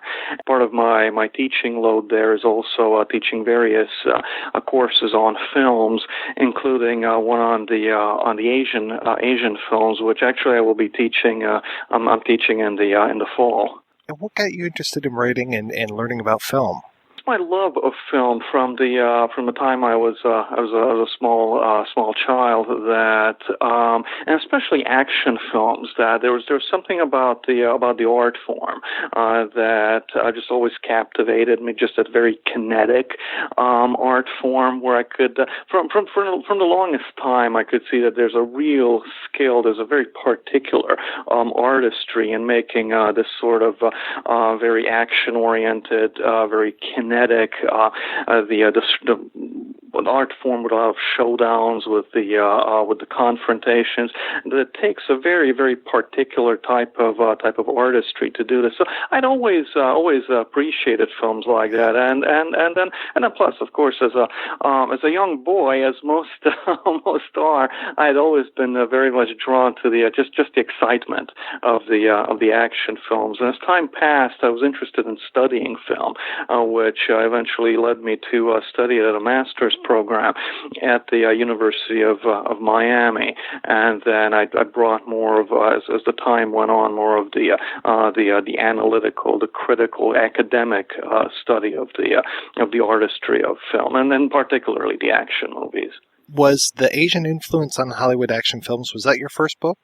Yes, it was. And how did that one come to be? What was your inspiration to write that? Well, first it started with my growing interest and particularly in the very Hong Kong approach to the Hong Kong style approach to action films. And as I was noticing, as time passed on since the 1990s and into the 2000s, I was noticing how much the Asian films, and again particularly the Hong Kong action films, seemed to be really seeping into Hollywood and taking over the Hollywood action aesthetic. And originally, what really got me interested in the Hong Kong action films was a brief meeting with John Woo himself when I was at the University of Miami. And at one point, that was in, I would say, 1993. If I remember correctly, when he had made the move from Hong Kong to Hollywood. And apparently he was going around to various colleges to show the last film that he shot in Hong Kong, Hard Boiled. And I remember just seeing these posters around the campus announcing that this filmmaker from Hong Kong is coming over for a screening of his film. And being an action fan myself, I thought, well, let me go and check this out. Now, I thought I was a big connoisseur of the Hollywood brand of action movies, all the Sylvester Stallone and Arnold Schwarzenegger films, the Rambo and the Terminator films were always my favorites. So I thought, let me go and check this out, see how they measure up. And I remember sitting there when the film started rolling. That from the very beginning, it has one of the best opening sequences in action films that I can think of. I was just completely blown away by the film. I thought, oh my goodness, this is going to be the new yardstick against which an action fan has to measure the action genre. And then from that moment, from Hard Boiled, and suddenly I was interested in seeing more of his films, because if I recall correctly, it was also that summer when his first Hollywood film, Hard Target, with Jean-Claude Van Damme, had also opened. So I went to see that real quick, and that was just really interested in going and tracking down his original work from Hong Kong. So that's really where the interest began. And also I'm noticing through the 90s that all of a sudden now more and more of the Hollywood action movies are looking more and more like Hong Kong films. So that's what got me interested in going and eventually drawing this history and this comparison between the Asian aesthetics and in the film. I'm also looking at Japanese films as well. But really, that's where the interest began, with that chance screening and Q&A from John Woo, and then looking at how the Hollywood action genre was really transforming through the 90s and into the 2000s. 2000s. And I thought that this would make an interesting film history, and thus the Asian influence on Hollywood action films was born. So you see Hard Boiled on the big screen with John Woo introducing it as your first John Woo film. Yes, it was a fun experience, absolutely. I like that you don't just concentrate, because from the title, the Asian influence on Hollywood action films, and with so many people having such a short memory, we just think, okay, what has been that influence over the last 20 years or so? And having Chow Yun-Fat on the cover, it's like, okay, we're going to see how John Woo helped revolutionize Hollywood. But I appreciate that you go back so much farther, and that you go all the way back into the works of Akira Kurosawa, and then take us through all of these decades of things and the changes that different Asian filmmakers, their influence on the Hollywood system was fantastic. You notice that it's not something recent, that really so much of Hollywood history is this interplay between American filmmakers and the influx of various foreign filmmakers. And then for the action genre, from going as far back as Akira Kurosawa, you see the influence there as well, and then that having an impact on westerns and action movies through the 60s and the 70s. So it is a long history. It's a very cyclical history as well. So I know, of course, Kurosawa directly influences Leone, and Leone then kind of disseminates his vision of westerns through the rest of the spaghetti westerns, the European westerns, and then eventually that kind of comes back into the American fore. The American westerns are changed. How are some of the American non-Western action films influenced by Kurosawa?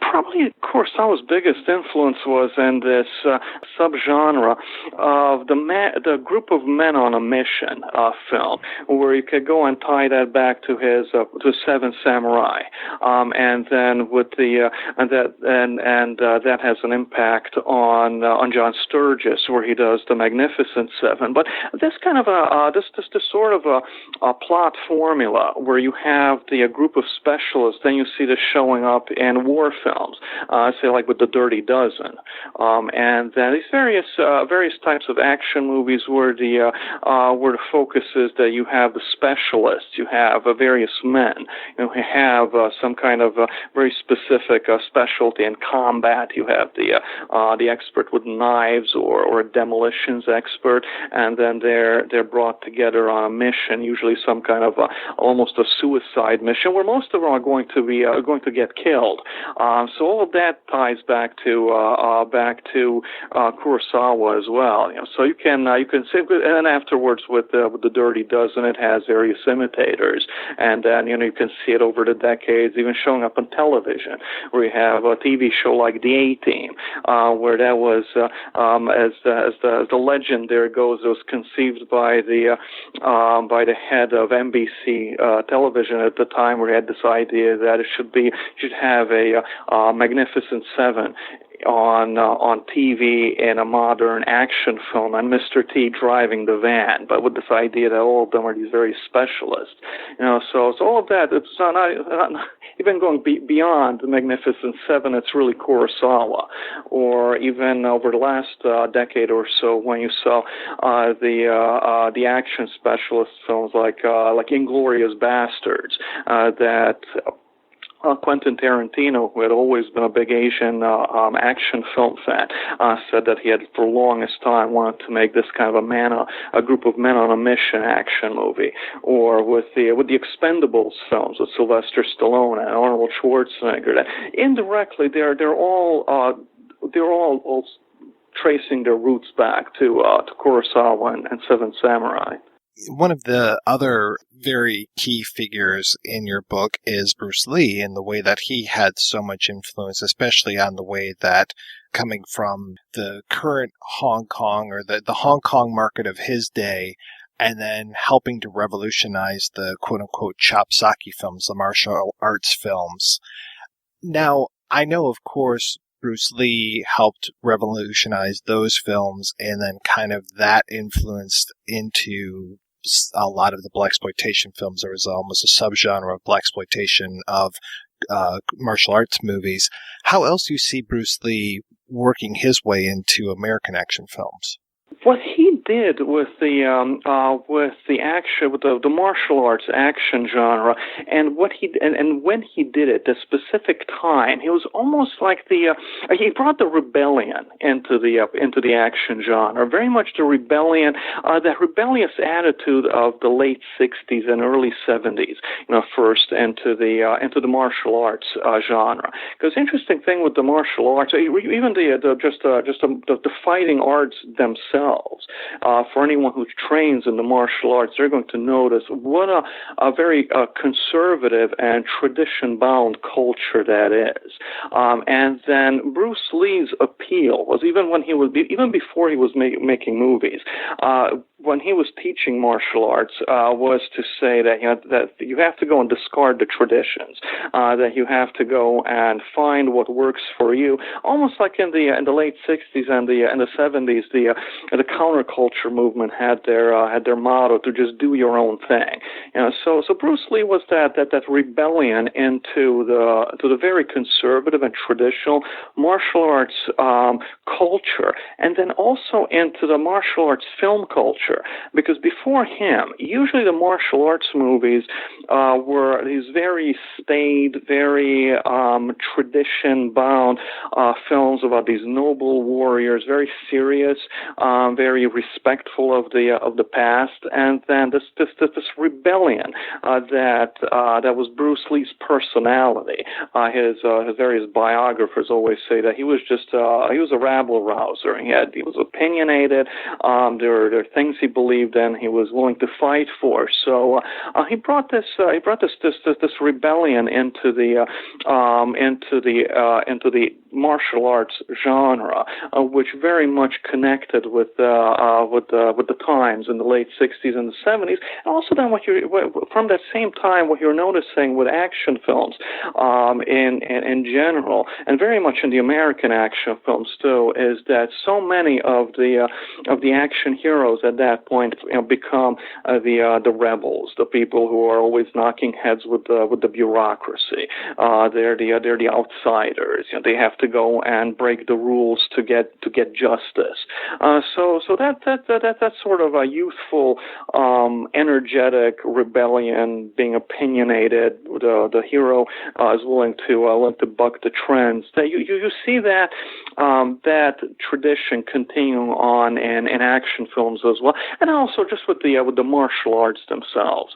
That for a while, you notice that the action heroes in the American action movies too, they always have some level of martial arts skills.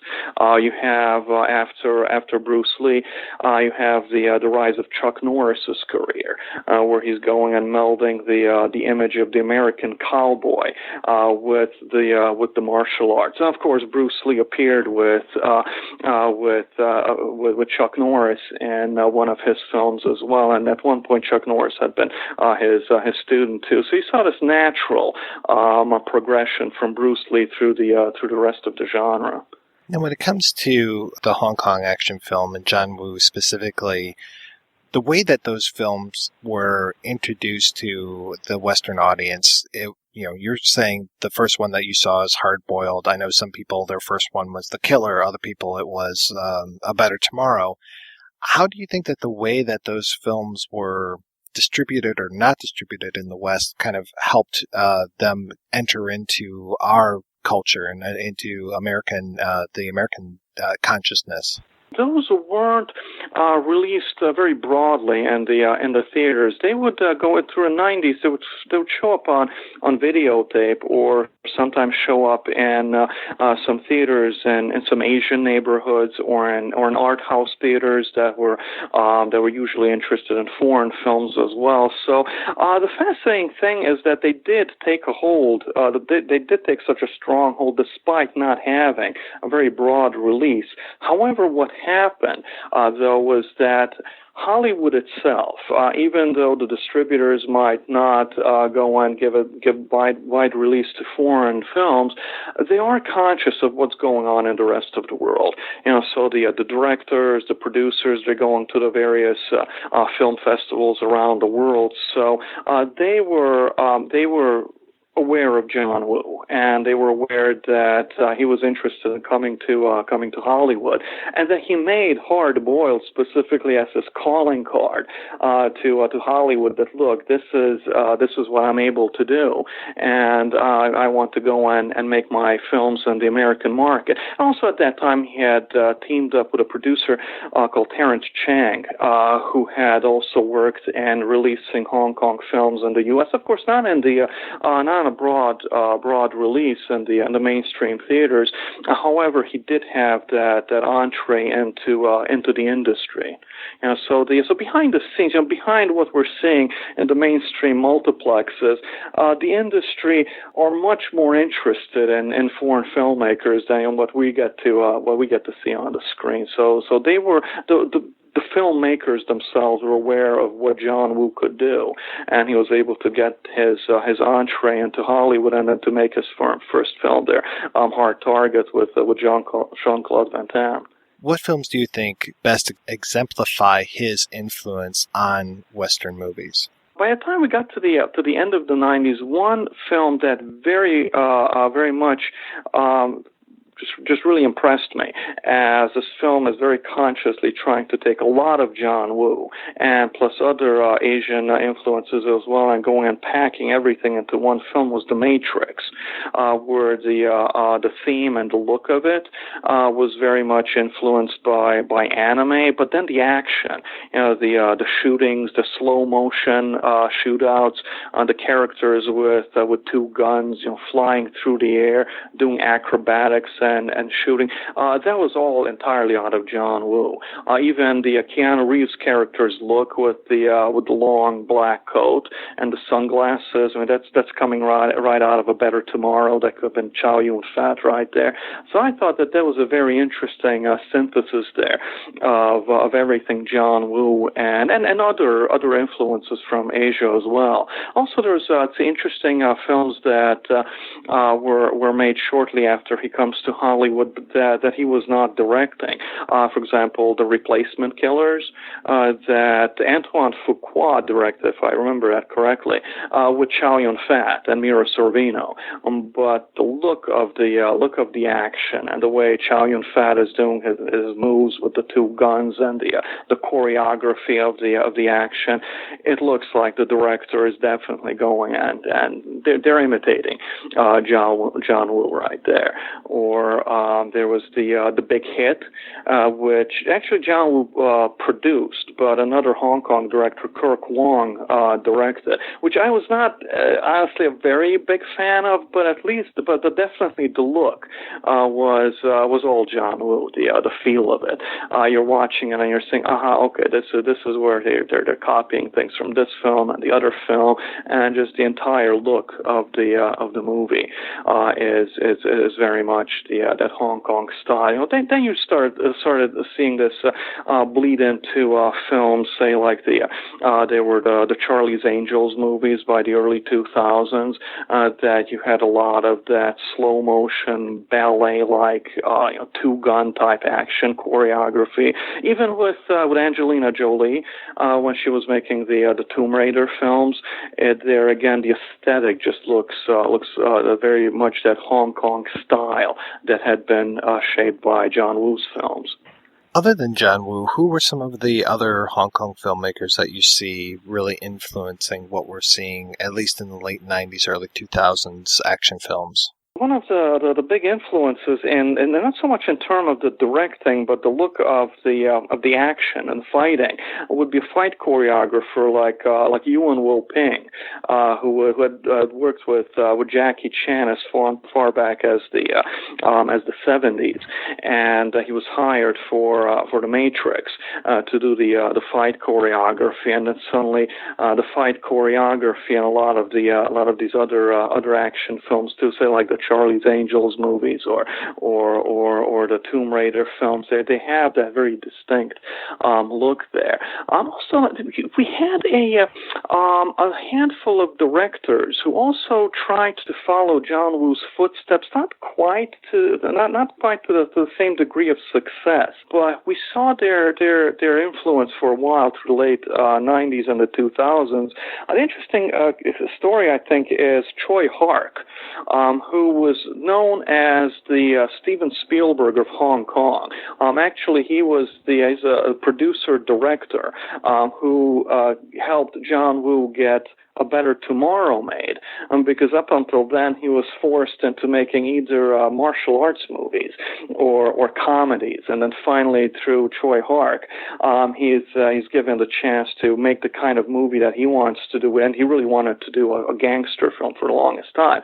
So Choi Hark was a very successful filmmaker in Hong Kong for quite a while. He had kick-started Jet Li's career, and then had also done a number of these fantasy type of martial arts films, which Hollywood then also goes and takes note of. For example, when Ang Lee gets to make his Crouching Tiger, Hidden Dragon film, that's coming out of a tradition of the melding of the martial arts and this magical, realist, fantastic school of martial arts filmmaking. But really, the success of that and the 80s and the 90s and Hong Kong filmmaking can be tied back to Choi Hark and his success and his philosophy that after the post Bruce Lee martial arts craze had died down, that perhaps that's what Hong Kong filmmakers ought to be doing, is to rediscovering this kind of a fantastic, magical, realist orientation towards the martial arts. So he was very successful in Hong Kong, and then he tries to make the jump over to Hollywood. He does a couple of Jean-Claude Van Damme films. One of them was Knockoff, a film with Jean-Claude Van Damme and Dennis Rodman, where there are a couple of spies. Neither of those films are quite the big successes that John Woo's Hollywood films are.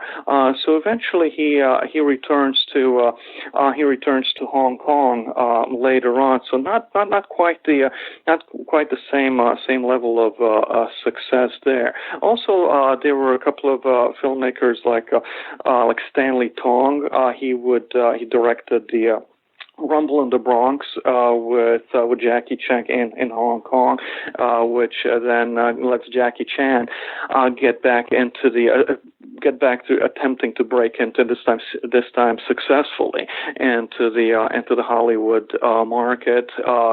Kirk Wong, as we were mentioning before, with the big hit. Although none of these, also Ronnie Yu is an interesting filmmaker because he had also made a number of these fantastic, fantasy-oriented films back in Hong Kong. Eventually, he is able to make a couple of horror movies in Hollywood, but not quite. None of these filmmakers are quite reaching that level of success as John Woo is.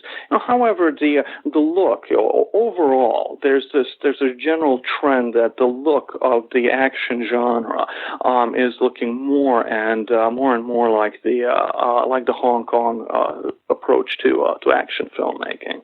Why is it you think that John Woo ultimately?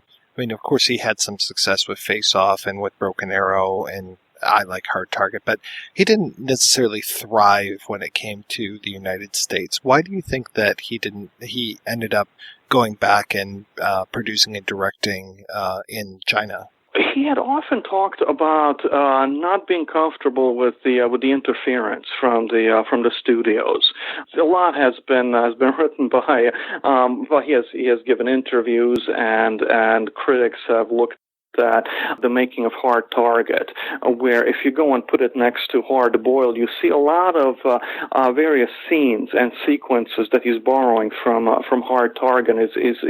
Hard Boiled, and he's trying to recreate that, but he had a lot of interference from the studio, the pressure to go and make it more American, to be careful of the MPAA ratings board, because if I remember correctly, it was something like 7 or 8 times the MPAA would force him to re-edit the film so that they could give him an R rating, which the studio Universal had required. He said, "John, you have to give us an R-rated film and not an X-rated or an NC-17 rated film." So, from a lot of what he has said is that this type of interference from studios, from producers, and the ratings situation and the U.S. has just frustrated him to no end. And this is generally a trend, though, that you see oftentimes with very unique artists and filmmakers,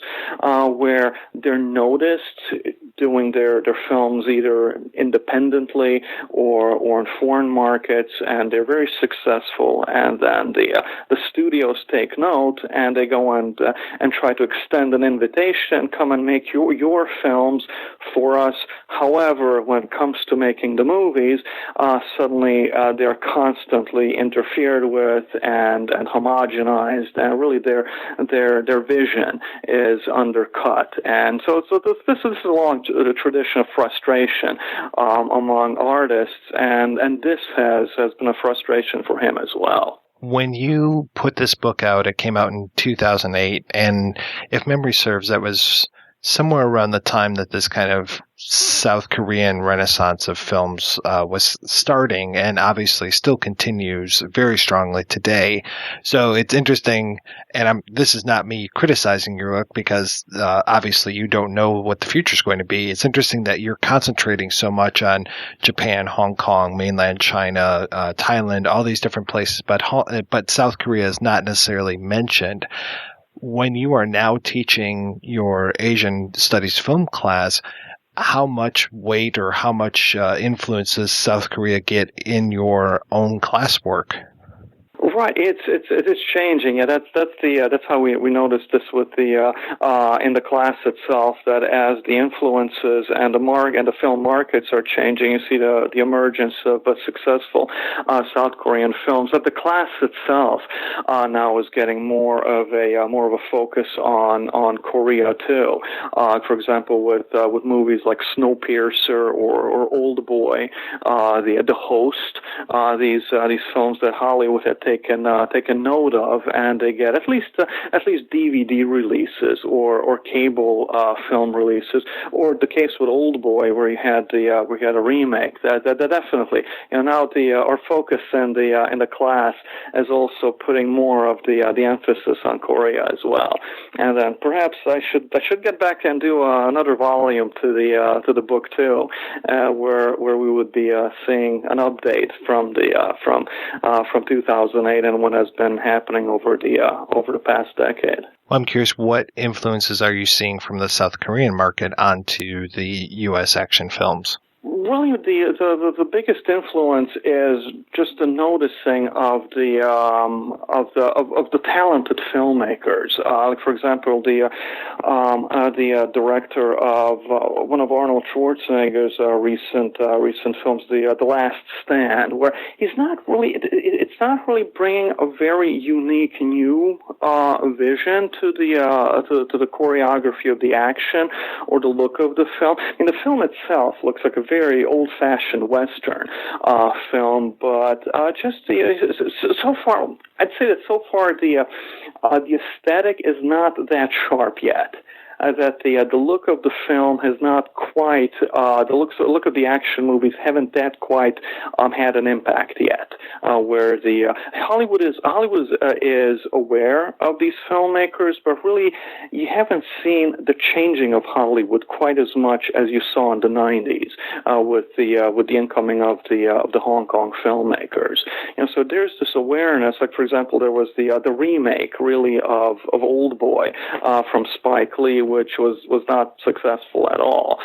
So there's this awareness that you have talented filmmakers there, but they haven't quite really been given the chance to really change Hollywood that much. I mean, right now Hollywood seems to be in the grips of this mania, this obsession with superhero films. So that's really the aesthetic there, which I would also argue has a lot of the imprints of the old Hong Kong and the martial arts films, but not quite so much South Korean. Or at least not yet.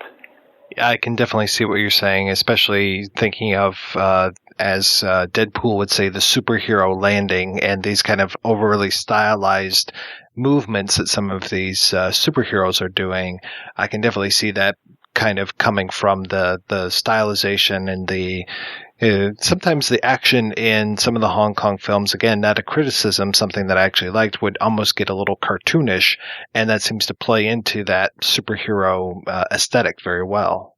When you have the big showdown of superheroes, and then suddenly the camera is swirling around everything, and everything is moving all at once and slow motion, it actually reminds me a lot of the so-called wire fu movies that Jet Li used to make, where everything is just in this magical other realm where quite the physics don't work the same way that they do in the real world. But of course, with superhero movies, you can justify that. You can get away with that a little easier, where you can say, well, all these characters have superpowers, and that's where they're flying around. But interestingly enough, they're flying around exactly as they used to do in a lot of those hyperbolic, magical, realist martial arts films.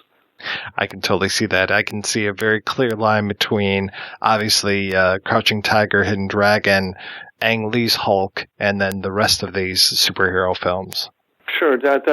Since the action films themselves were real human beings going and shooting at each other with guns, that they seem to be have taken a back seat to the superpowered superhero fantastic films. Really, what we've seen with the Hong Kong style of action has just then moved into superheroes. Absolutely. When you're teaching your students about these Asian films, what are some of the ones that they react to the strongest? We look at various types of films, not just the action films. They're very big fans of hard-boiled. Usually I would go and start out the semester with that. I tell them, well, we'll start by seeing a new-ish film, something a little more recent, and then go and jump back in history, go down a couple of decades. They react very strongly to Kurosawa, but Kurosawa's Ikiru. Even more so than any of his samurai films, which I find very fascinating. They are very, very big fans of Once Upon a Time in China with Jet Li. Of course, that was directed by Choi Hark as well. So there, usually I get a very strong reaction out of Once Upon a Time in China, and then we watch The Big Boss, Bruce Lee's first film, that also rates right up there. Usually the top three would be Bruce Lee and Once Upon a Time in China. And then, interestingly enough, Ikiru is always a big favorite of a lot of students. Usually, they tell me that they react well to this kind of tongue-in-cheek, slight humor of bureaucracy that's at the core of Ikiru. So it's hard to predict. Now, you've written at least two other books, Blood, Guts, and Testosterone, Action Films, Audiences, and a Thirst for Violence, as well as Conspiracy Films, A Tour of Dark Places and American Conscience. I want to know, when it comes to conspiracy films, I'm a big fan of conspiracy films. I'm curious, what are some of your favorite conspiracy films? I am a very big fan of 7 Days in May with Burt Lancaster and Kirk Douglas. I think it's a fantastic film. I think it holds up very well to this day. And just interesting thing about it, I think, is that where you have, especially today, when you have a lot of conspiracy movies, you have a very action-heavy films. And when you're looking at 7 Days in May, it's essentially all driven by very, very good dialogue. And the script there was written by Rod Serling, creator of the Twilight Zone. He knows how to create a really good crackling, strong character and dialogue-driven script. So that, I think, is a very, very good film. Also, I'm a big fan of the Parallax View from the early 70s with Warren Beatty. It's this interesting approach to the conspiracy plot where you only see as much as the main character sees throughout the whole film. And actually, I'm wondering, have you ever seen that? Because there's an interesting. Okay, I wonder, should we spoil the ending, because that's an interesting point of the analysis of the film. Would the listeners appreciate it if we do? Well, what I want to do, actually, is I've been wanting to do an episode on the Parallax View, so I'm hoping I can actually have you back on here and we can talk about the film a little bit more, as well as other conspiracy movies.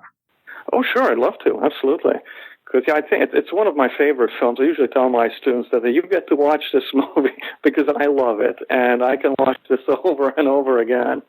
Yeah, it doesn't ever get old. Oh, sure, and that is also like the 7 Days in May that I think it holds up so well, and just the paranoia at the core of it is so taut and builds as the film goes on. It's just a very, very cleverly constructed film, and then there's that aspect of it that all the way through, you only know as much as the main character does. So it leaves you nice and paranoid, I think, on the end, which films like that should do. And that when you're coming out of the theater, that you should be looking over your shoulder and thinking about, oh my God, who's listening on the other end of the line when I pick up the phone. So it's one of my favorite films, absolutely. Are you working on anything new? Right now, I am working on a book which I am editing together about the history of the end of the world, the apocalypse in popular entertainment, in films and television, and then also by the projected release date of this should be probably mid to later 2018. Will be a chapter in a book called A Companion to the Action Film by Jim Kendrick. And there I'm going to be, my chapter will be among a number of really good writers there on action films. So I'm excited for that film because it's really bringing together, aside from myself, a lot of very, very good writers. Academics have studied the action genre for a long time. There's various other chapters on Asian films as well. My chapter is also on the history of the Asian influence, but it's just a very good collection of some really outstanding scholars on the genre. Are you active? Do you blog? Do you social media? Any of that kind of stuff? Is there a place where people can keep up with your work? I blog, which after this I'm going to be blogging even more actively. I have a blog. You can find me at barnadonovan.blogspot.com. Or on Twitter, my Twitter handle is BWDonovan. Professor Donovan, thank you so much for your time today. Thank you very much for the invitation. It's been a great talk, and hopefully people listening will go and check out more Asian action movies. They're fantastic.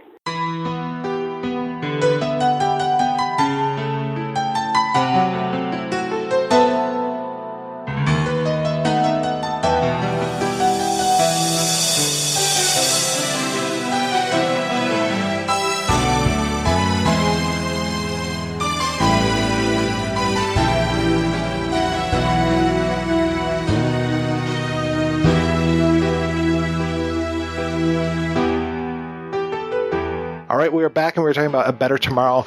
I said up top that the film is a hallmark of action cinema. We've talked about the sequels and even mentioned a few things that A Better Tomorrow has influenced. But let's talk about some of the other things that the film has led to over the years. Did you have a chance to see Return to A Better Tomorrow? Yes, I did. What did you think of that one? There's not much in common with A Better Tomorrow. At all. And I have to say that they really kicked up the level of melodrama and that sense of, there's not that sense of a brotherhood of three guys that are, but now you've got like this father and his young daughter is like one thread of this kind of emotional storyline. And then there's another guy and a female character, but man, they really kick it up with the dad and his kid. They go for everything that you like. No, they're not going to take it there. Oh God, they are. And so it's like a way more. It's like the John Woo-esque kind of emotion, but kind of falling more into the melodrama than into this kind of like heroic bloodshed and loyalty and friendship kind of thing. But it was an interesting one, but not very closely related. Yeah. I think that's what kind of doomed the movie a little bit in some people's eyes, is that if you're going to call your movie Return to a Better Tomorrow, it better have something to do with A Better Tomorrow. Chow Yun-Fat needs to at least show up at one point and be like, hey, try my rice. Or maybe his picture's on the wall at least. Right. Or they're reading one of the comic books that his brother Ken was featured in. And there's like ridiculous like soccer game that pops up at the end. Yeah. It's like, where the hell did that come from? Oh, well, wait. No, it comes from, they needed to put that in because at the end, there's a scene where the guy, like, I think it's a gun. He kicks a gun to the other guy, and you flash back to the soccer game just to see, like, why he's able to kick the gun directly to him. But yeah, the last fight, like, there's some brutal stuff in that last fight. Like, the guy who gets the rebar, like, put through his shoulder, and he, like, and, you know, has to finish the battle, like, attached to a car there or something. It was, but yeah, it's, and I forget the actor's name who plays the father. He was great in this Ringo Lam film called Full Alert, but he's really good. He's a really good actor, and he's fun to watch. I like him a lot.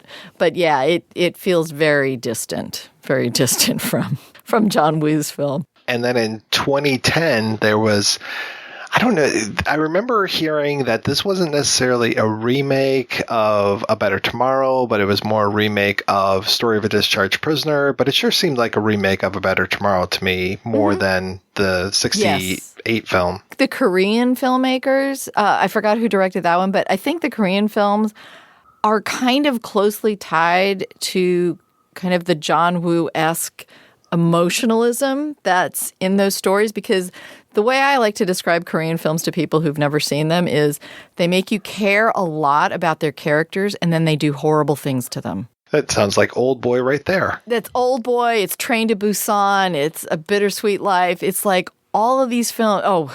Sympathy for Mr. Vengeance is like one of the most grueling films. I love that movie. And if I feel like I need a real catharsis, like I need to go through something kind of horrific and come out the other end, like I'll put that on. But to me, that's what Korean films are about. It's about, and I think like one thing that I noticed in because I'm a huge action fan across, you know, all these different countries. And what I always find interesting is that the violence in these action films is very kind of unique, or is very specific to the country of origin.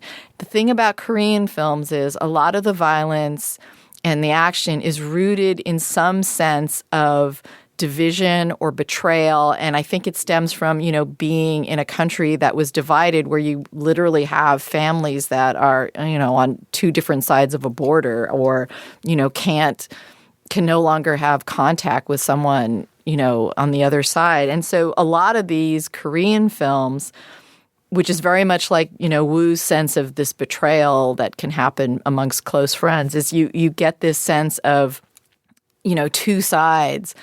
and neither one is necessarily bad sometimes, but two sides where there's this rift, and that just ups the ante in terms of what happens in the storyline. And it can be between friends, it can be, amongst gangsters, but you get this sense of a rift or betrayal, and and you sometimes care for both sides, so whatever happens is just going to be bad no matter what. Like, you just know you're going to be in.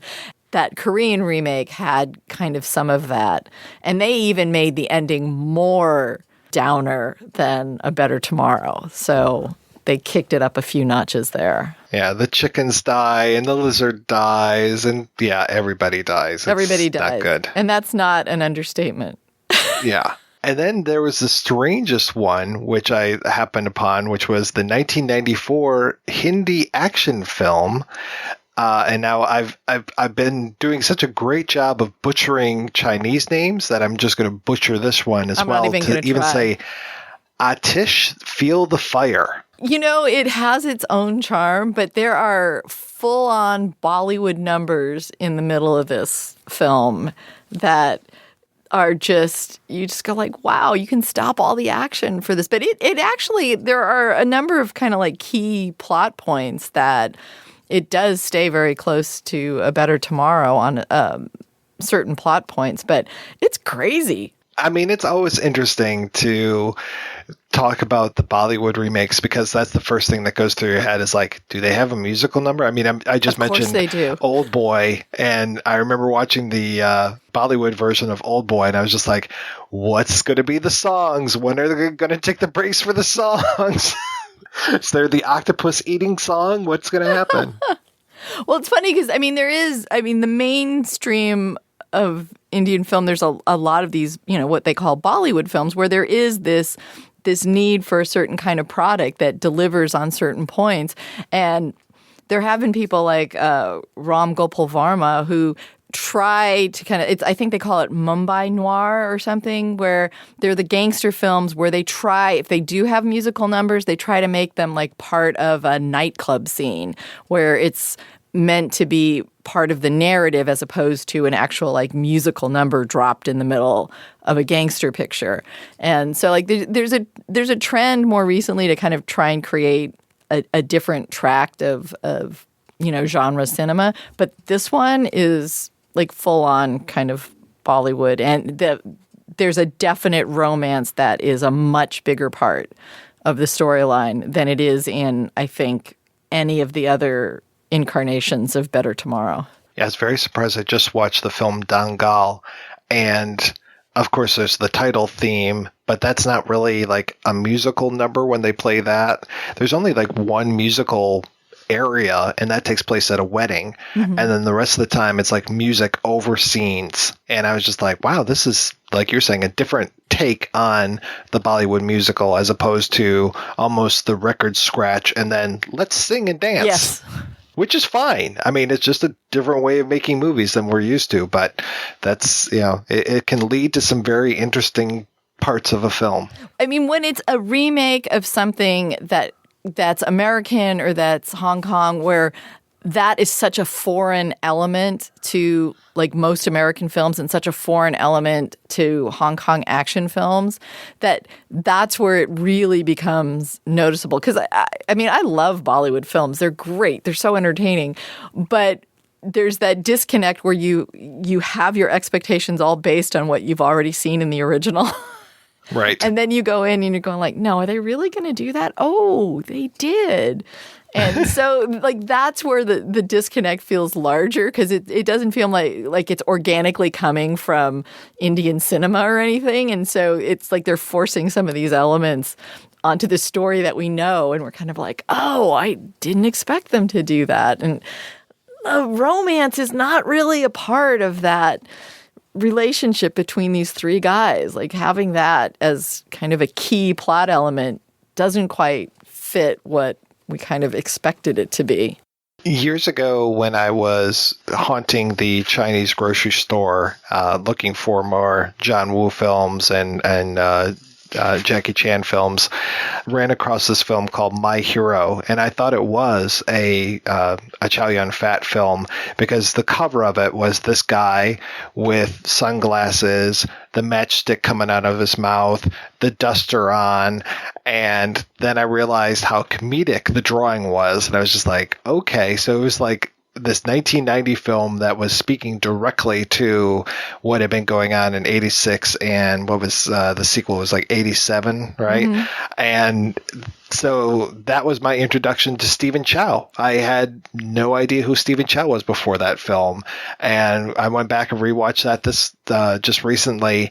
And I think he's kind of making, it's definitely not that influenced by A Better Tomorrow. If anything, it seems like it's more influenced by A Better Tomorrow 2 because our main character is constantly reading comic books, which could feature Ken or Mark in them, but and he does wear the famous Mark outfit, but it's not nearly as I thought it would be much more of a parody film than it was, but it's still good. I enjoyed it.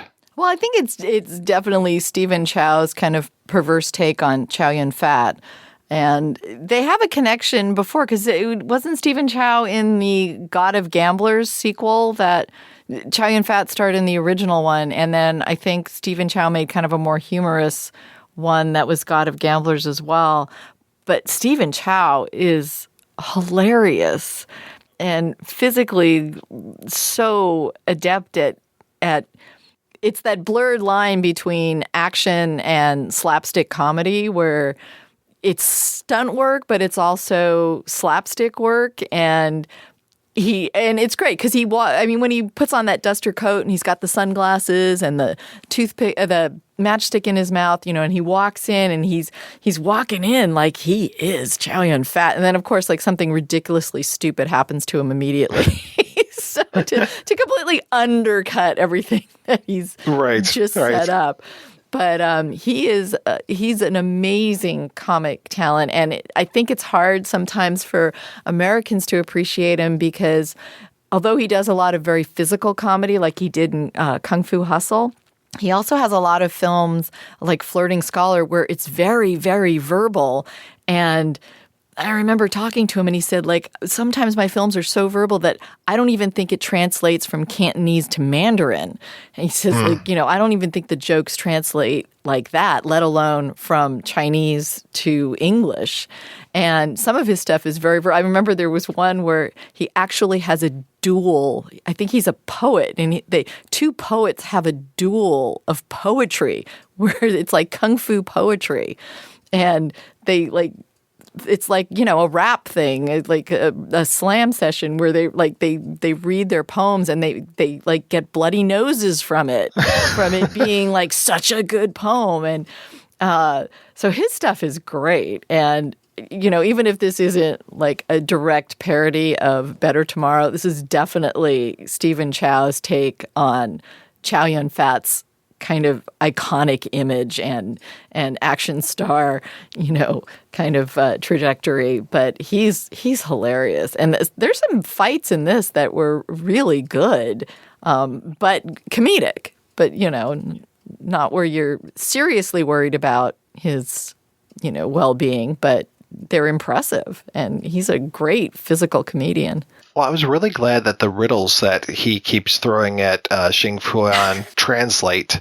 I mean, they probably aren't what the original riddles were, but they are good and they actually make sense.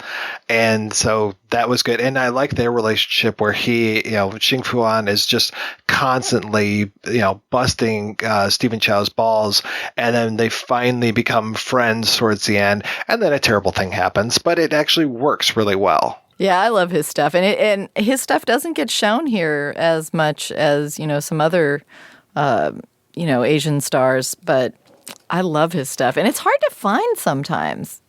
And especially when you're talking about, like, finding one that has good subtitles. Yeah, there's only like a handful that I can think of with, like Flirting Scholar and Fight Back to School. Yeah, Kung Fu Hustle got a good release here. Kung Fu Hustle and Shaolin Soccer. I mean, Shaolin Soccer for me really kind of put him on the map more with American audiences. And then Kung Fu Hustle was great. But then, I mean, didn't he just do like... Mermaid one. I mean, The Mermaid, it's like one of the top grossing films of all time, and nobody in the U.S. seems to know about it.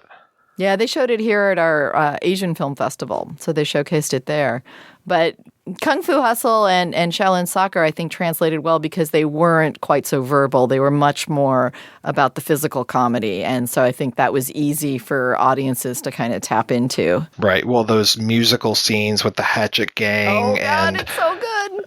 Oh, yeah. And then the landlady who is running like the Wile E. Coyote.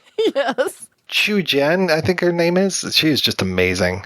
And some of that stuff was literally like Looney Tunes. Oh, comedy. yeah. Chuck Jones or Looney Tunes stuff. Like it was, and it was outrageous visually. It wasn't just, it was, I think there was some CGI and then wire work and like he just, whatever it took to make it absolutely ridiculous.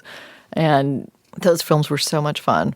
Now, according to the source of all knowledge that is the internet, Stephen Chow actually was in A Better Tomorrow as a Taiwanese triad, but I don't remember seeing him. Ooh, I'm going to have to go back and watch and see if I can ferret him out.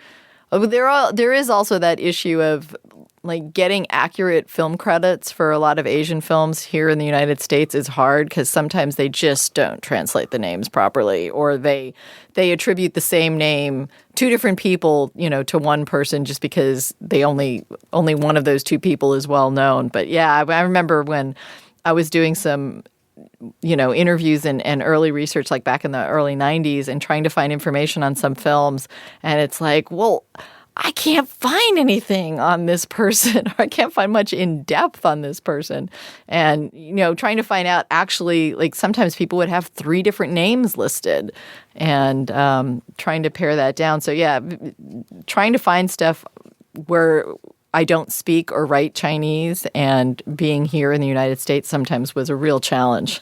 Chow Yun-Fat's name is misspelled in the opening credits of A Better Tomorrow. It is kind of crazy, and people don't necessarily appreciate the lengths that people like you, that people like Colin Geddes would have to go through when it comes to the translations of just the titles, the names. I mean, because we have the Chinese titles for these things. We'll have what it translates to in English, so the direct translation of a particular title, and then we have the English title on top of that. So it's just like, so which movie are you talking about? Are you talking about True Colors of a Hero, or are you talking about A Better Tomorrow? Well, they're the same movie, and sometimes those things, and sometimes there are spelling mistakes that are introduced into some of those. So like Flirting Scholar from Stephen Chow, I see as Flirtong Scholar all the time. It's like, well, which movie is it? So it was such a challenge finding these films like in the late 80s and early 90s. I mean, I remember going to Comic-Con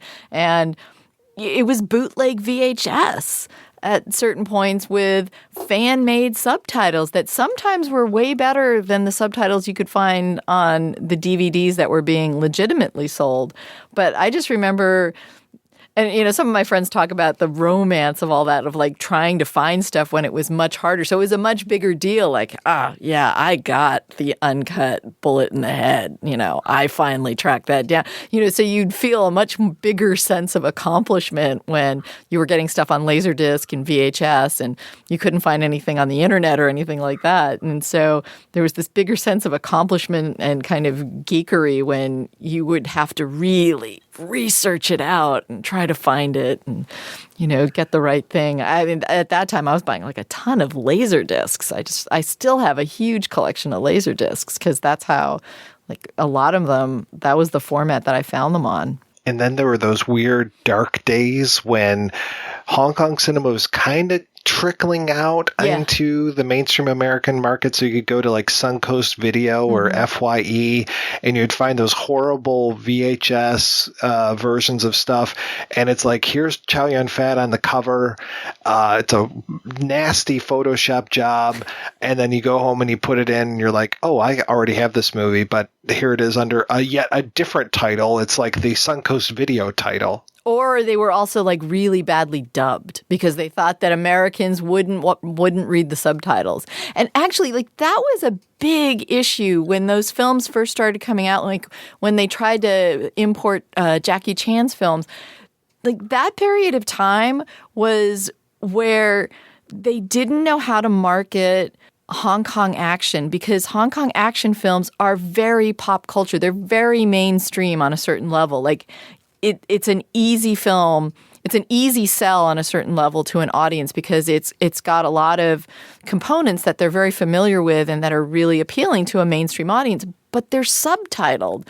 And I just remember during that time, it was because a number of the Jackie Chan films when they first came out were all dubbed when they released them in theaters, you know, Super Cop and Rumble in the Bronx, which he shot some of that in English. And I forgot what other ones were coming out at that time, but the initial impulse was for them to dub them and release them into semi-mainstream theaters.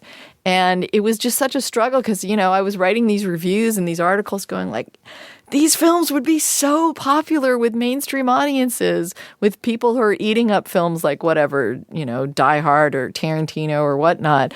Like, they would love them, but people are afraid of these subtitles.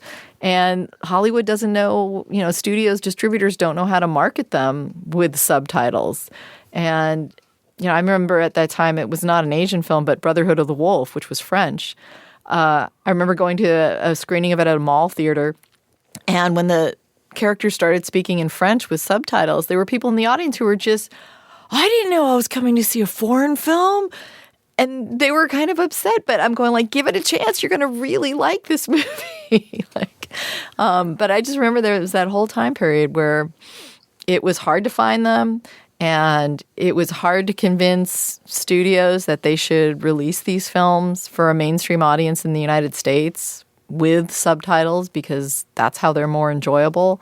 It was rough getting to some of those films, like just being able to track them down. Well, and then you've got a-holes like Harvey Weinstein, who I hated way before this year because he would go in and think that he knew how to cut these movies to be better films.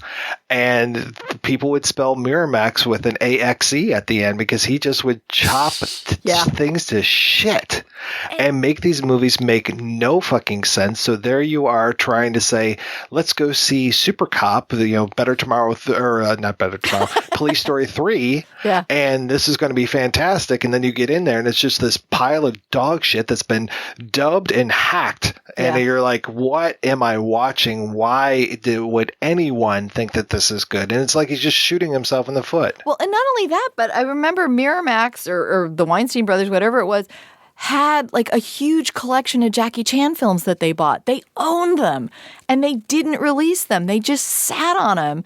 And then it wasn't until New Line released Rumble in the Bronx and it did well that they're suddenly like, oh, wait a minute, we have, I don't know, like Drunken Master and Police Story. And I remember for a while, Jackie Chan was euthaning on screen because Rumble in the Bronx came out and then suddenly Miramax was like, wait, we've got these other films. Let's start releasing them.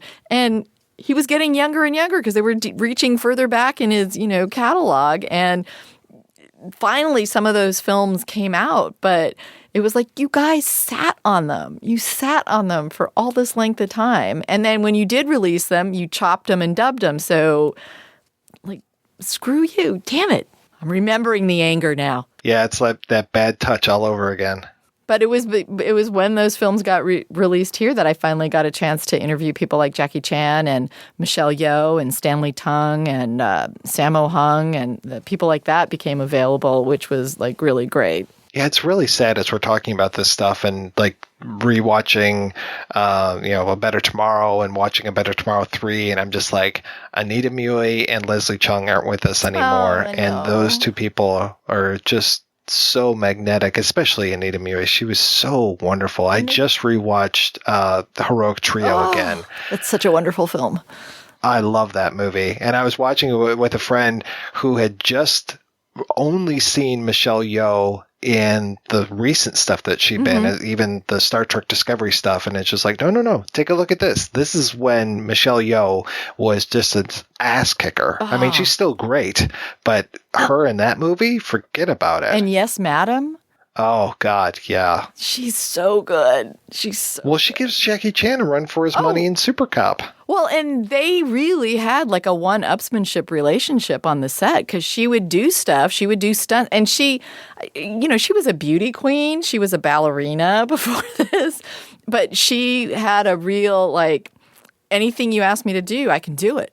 And she would learn how to do these stunts and these fights, and whatever they asked her to do, she would do. And then Jackie Chan goes, well, if you're going to do that with the motorcycle, then, I got to do this with that. And if you're going to do this, then I better jump off of a higher building. And, it was just like, it kept upping the level, which, for the end result on film was great because we, got a film that had some really kick-ass stunts. But yeah, she's amazing and so much fun to watch. She was great. The Heroic Trio was good. And both Leslie Cheung and Anita Mui, I think, died fairly young. They were like, I think Leslie Cheung was in his early 50s.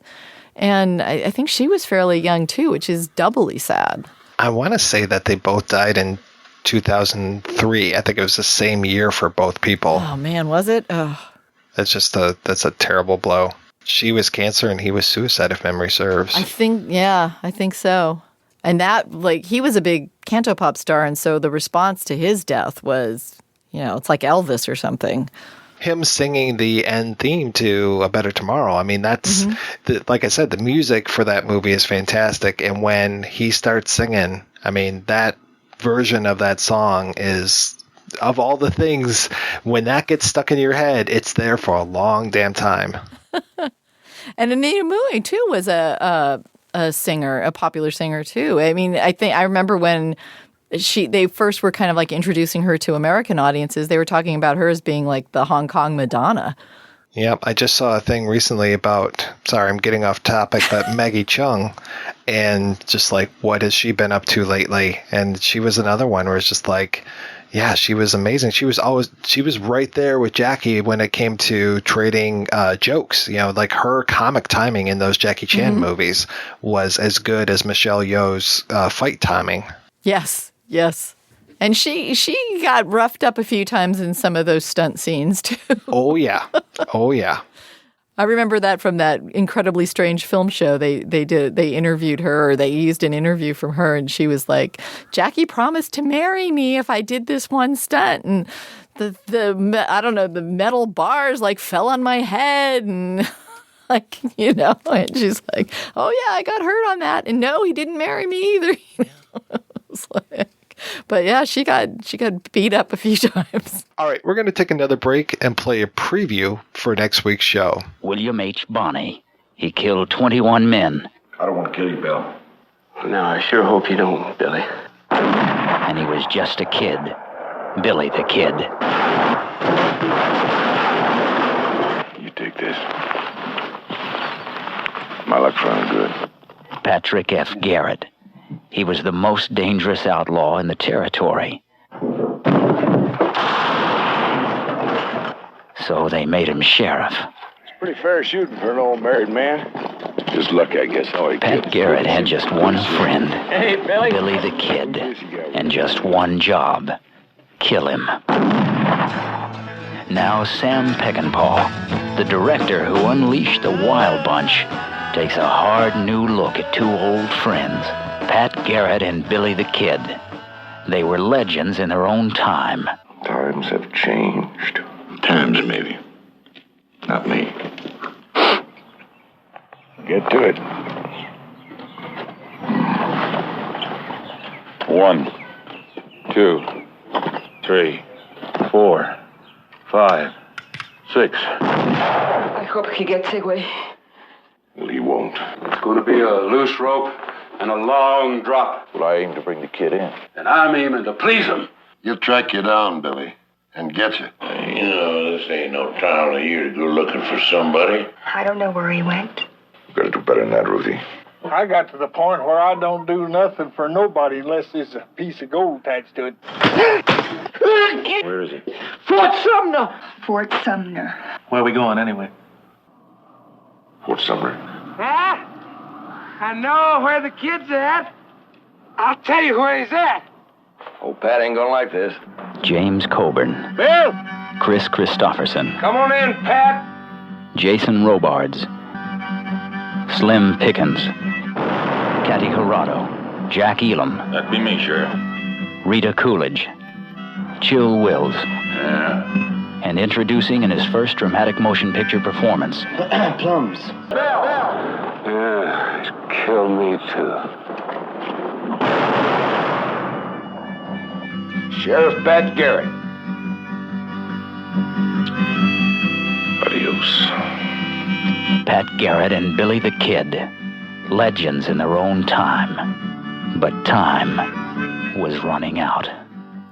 That's right, we'll be back next week with a discussion of Pat Garrett and Billy the Kid. Until then, I want to thank this week's co-host, Beth Accomando. Beth, what has been keeping you busy lately? Oh, I just got finished co-programming a year of film noir here in San Diego, and we're doing 12 months of classic noir and then also blending in a few contemporary noir. And because it was so painful and difficult to narrow it down to 12 films, we decided to give us something to narrow that, and we decided to look to some of the films that are based that have very strong literary roots. And so we're doing, films from Chandler and James M. Cain and Dashiell Hammett. And I'm a huge noir fan, so I am so looking forward to this. And we are also going to be bringing Larry Cohen here to San Diego to host some films from his collection. And some of those are even going to be on 35 millimeters, so we're really excited about that. Are you going to show Bone? No, we don't have enough money to show everything. So the Academy has a collection of his prints, 35 millimeter prints, and not all of them are in great shape, but we're going to be able to show Q and It's Alive and God Told Me To on 35, and The Stuff on 35 millimeter. And then we're going to screen a digital copy of Private Files of J. Edgar Hoover because that's his personal favorite. And so if we had more money, we'd show all of them, but I also really wanted to show Black Caesar.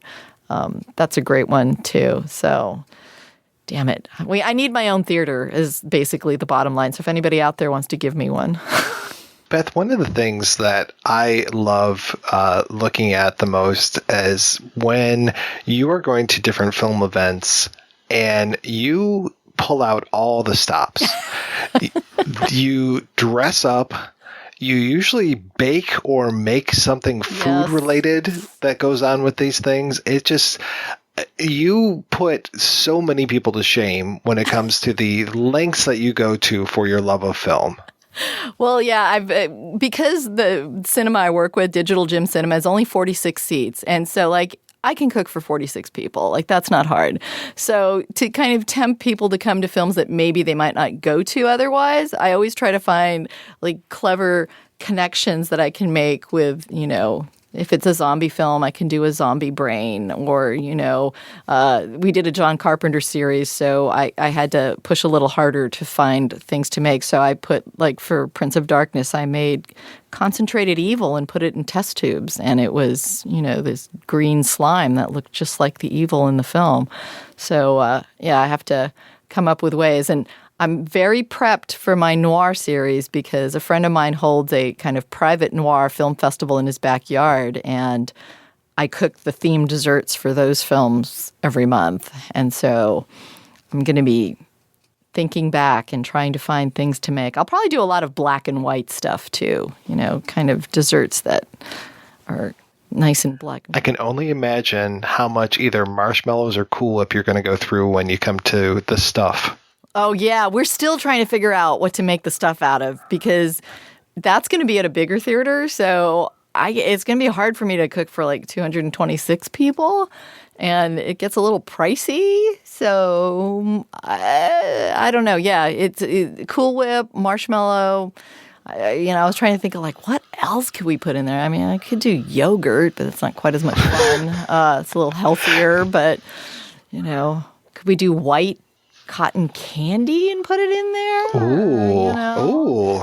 I like where your head's going here. That's lighter in here. Yeah, because see, not only do I have to pick out something that's themed properly, I have to pick out something that also fits a budget that's very tiny, and Right. and then you have to make it for like a large quantity of people, or if it's depending on which theater we're at. But yeah, I love doing that, and I also like having kind of themed clothes to go with some things as well, and the thing about like wearing custom clothes. Like I have these like custom Star Wars dresses, and the thing about wearing them is like total strangers will just walk up to me and say, "May the Force be with you," or come up to me and go like, "Wow, your dress is made out of the same sheets my brother used to have when he was 10 years old, and we saw the movie when," and they'll start rambling off with some nostalgic memory about Star Wars, and there's this nice connection where it's like, oh, yeah, I'm part of this bigger community of people who love these movies. So if people love hearing the sound of your voice, where can they go to find out more? Well, I work for KPBS here in San Diego, so I have a blog and podcast called Cinema Junkie. So you can go to kpbs.org/Cinema Junkie. And I also have a Facebook page for Cinema Junkie, and I'm readily available on Twitter as Cinebeth and also on Facebook. So you can find me pretty easily, but I have my next podcast coming. The podcast that's out right now is called Horror Movies as Spiritual Practice. And I speak to someone from a Unitarian church about what we can learn from horror movies. All right. Sounds great. Just in time for the holidays and stuff, when you're... Yeah, exactly. Christmas. Well, thank you so much, Beth, for being on the show. Thanks to everybody for listening. Please head on over to the website projection-booth.com, where you can find out more about today's episode. You also find links over to iTunes, where you can rate and review the show, and to Patreon, where you can make a donation to the show, especially now that they're not going to be charging people weird fees for that. And we've gotten a lot of new patrons lately, so thank you very much for that. Really appreciate that. And donors get early access to every episode, as long as I'm not running late or happen to be out of the country for extended periods of time. Every donation and every rating we get helps the Projection Booth take over the world.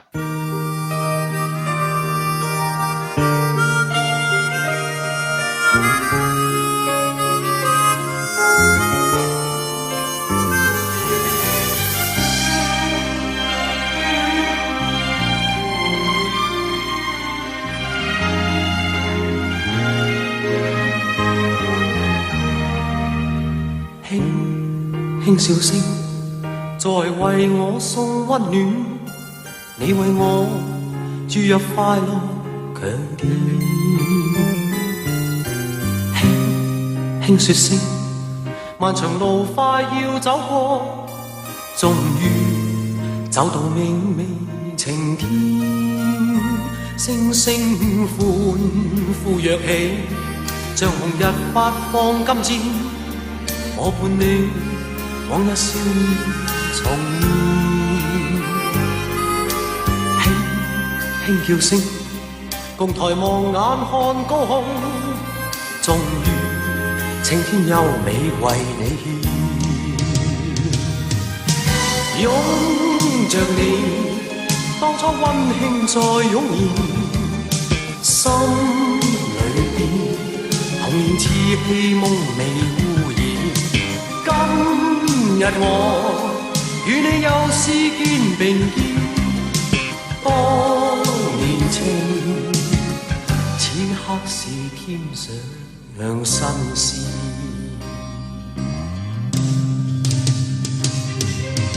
一望你，眼裏溫馨已通電，心裏邊從前夢一點未改變。今日我與你又試肩並肩，當年情再度添上新鮮。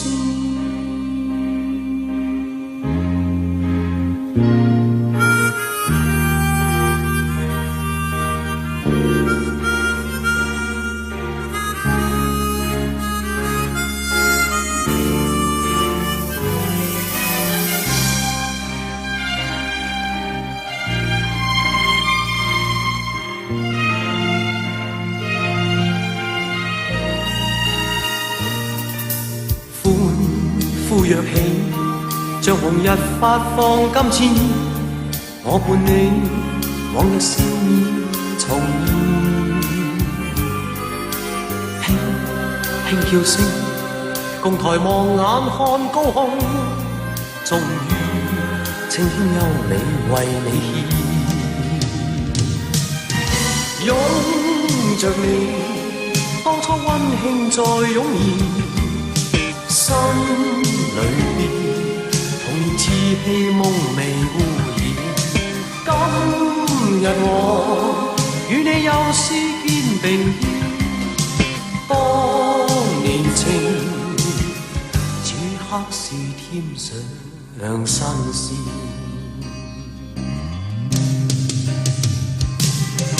一望你，眼裏溫馨已通電，心裏邊從前夢一點未改變。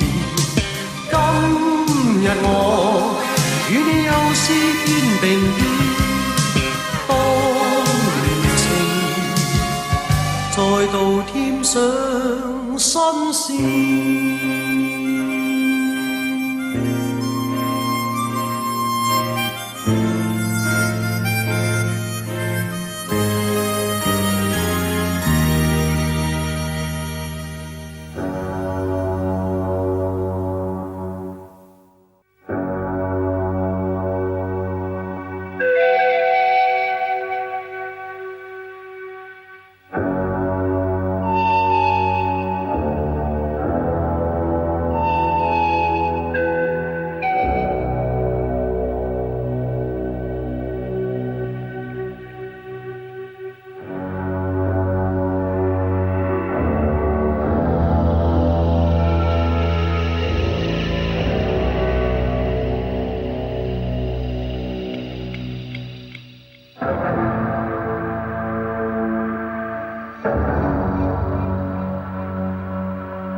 If you enjoy this show and want more people to know about it, head on over to iTunes, leave a comment, and rate it 5 stars. Make sure you like and share us on Facebook, and don't forget to follow us on Twitter. Just search for Christopher Media. Thank you in advance for supporting Christopher Media by clicking on the PayPal button and by clicking through to all the sponsors who support ChristopherMedia.net. Most importantly, we would like to take the time to extend an extra special thanks to you. Christopher Media could not exist without your support. Thank you for visiting ChristopherMedia.net, and thank you for listening.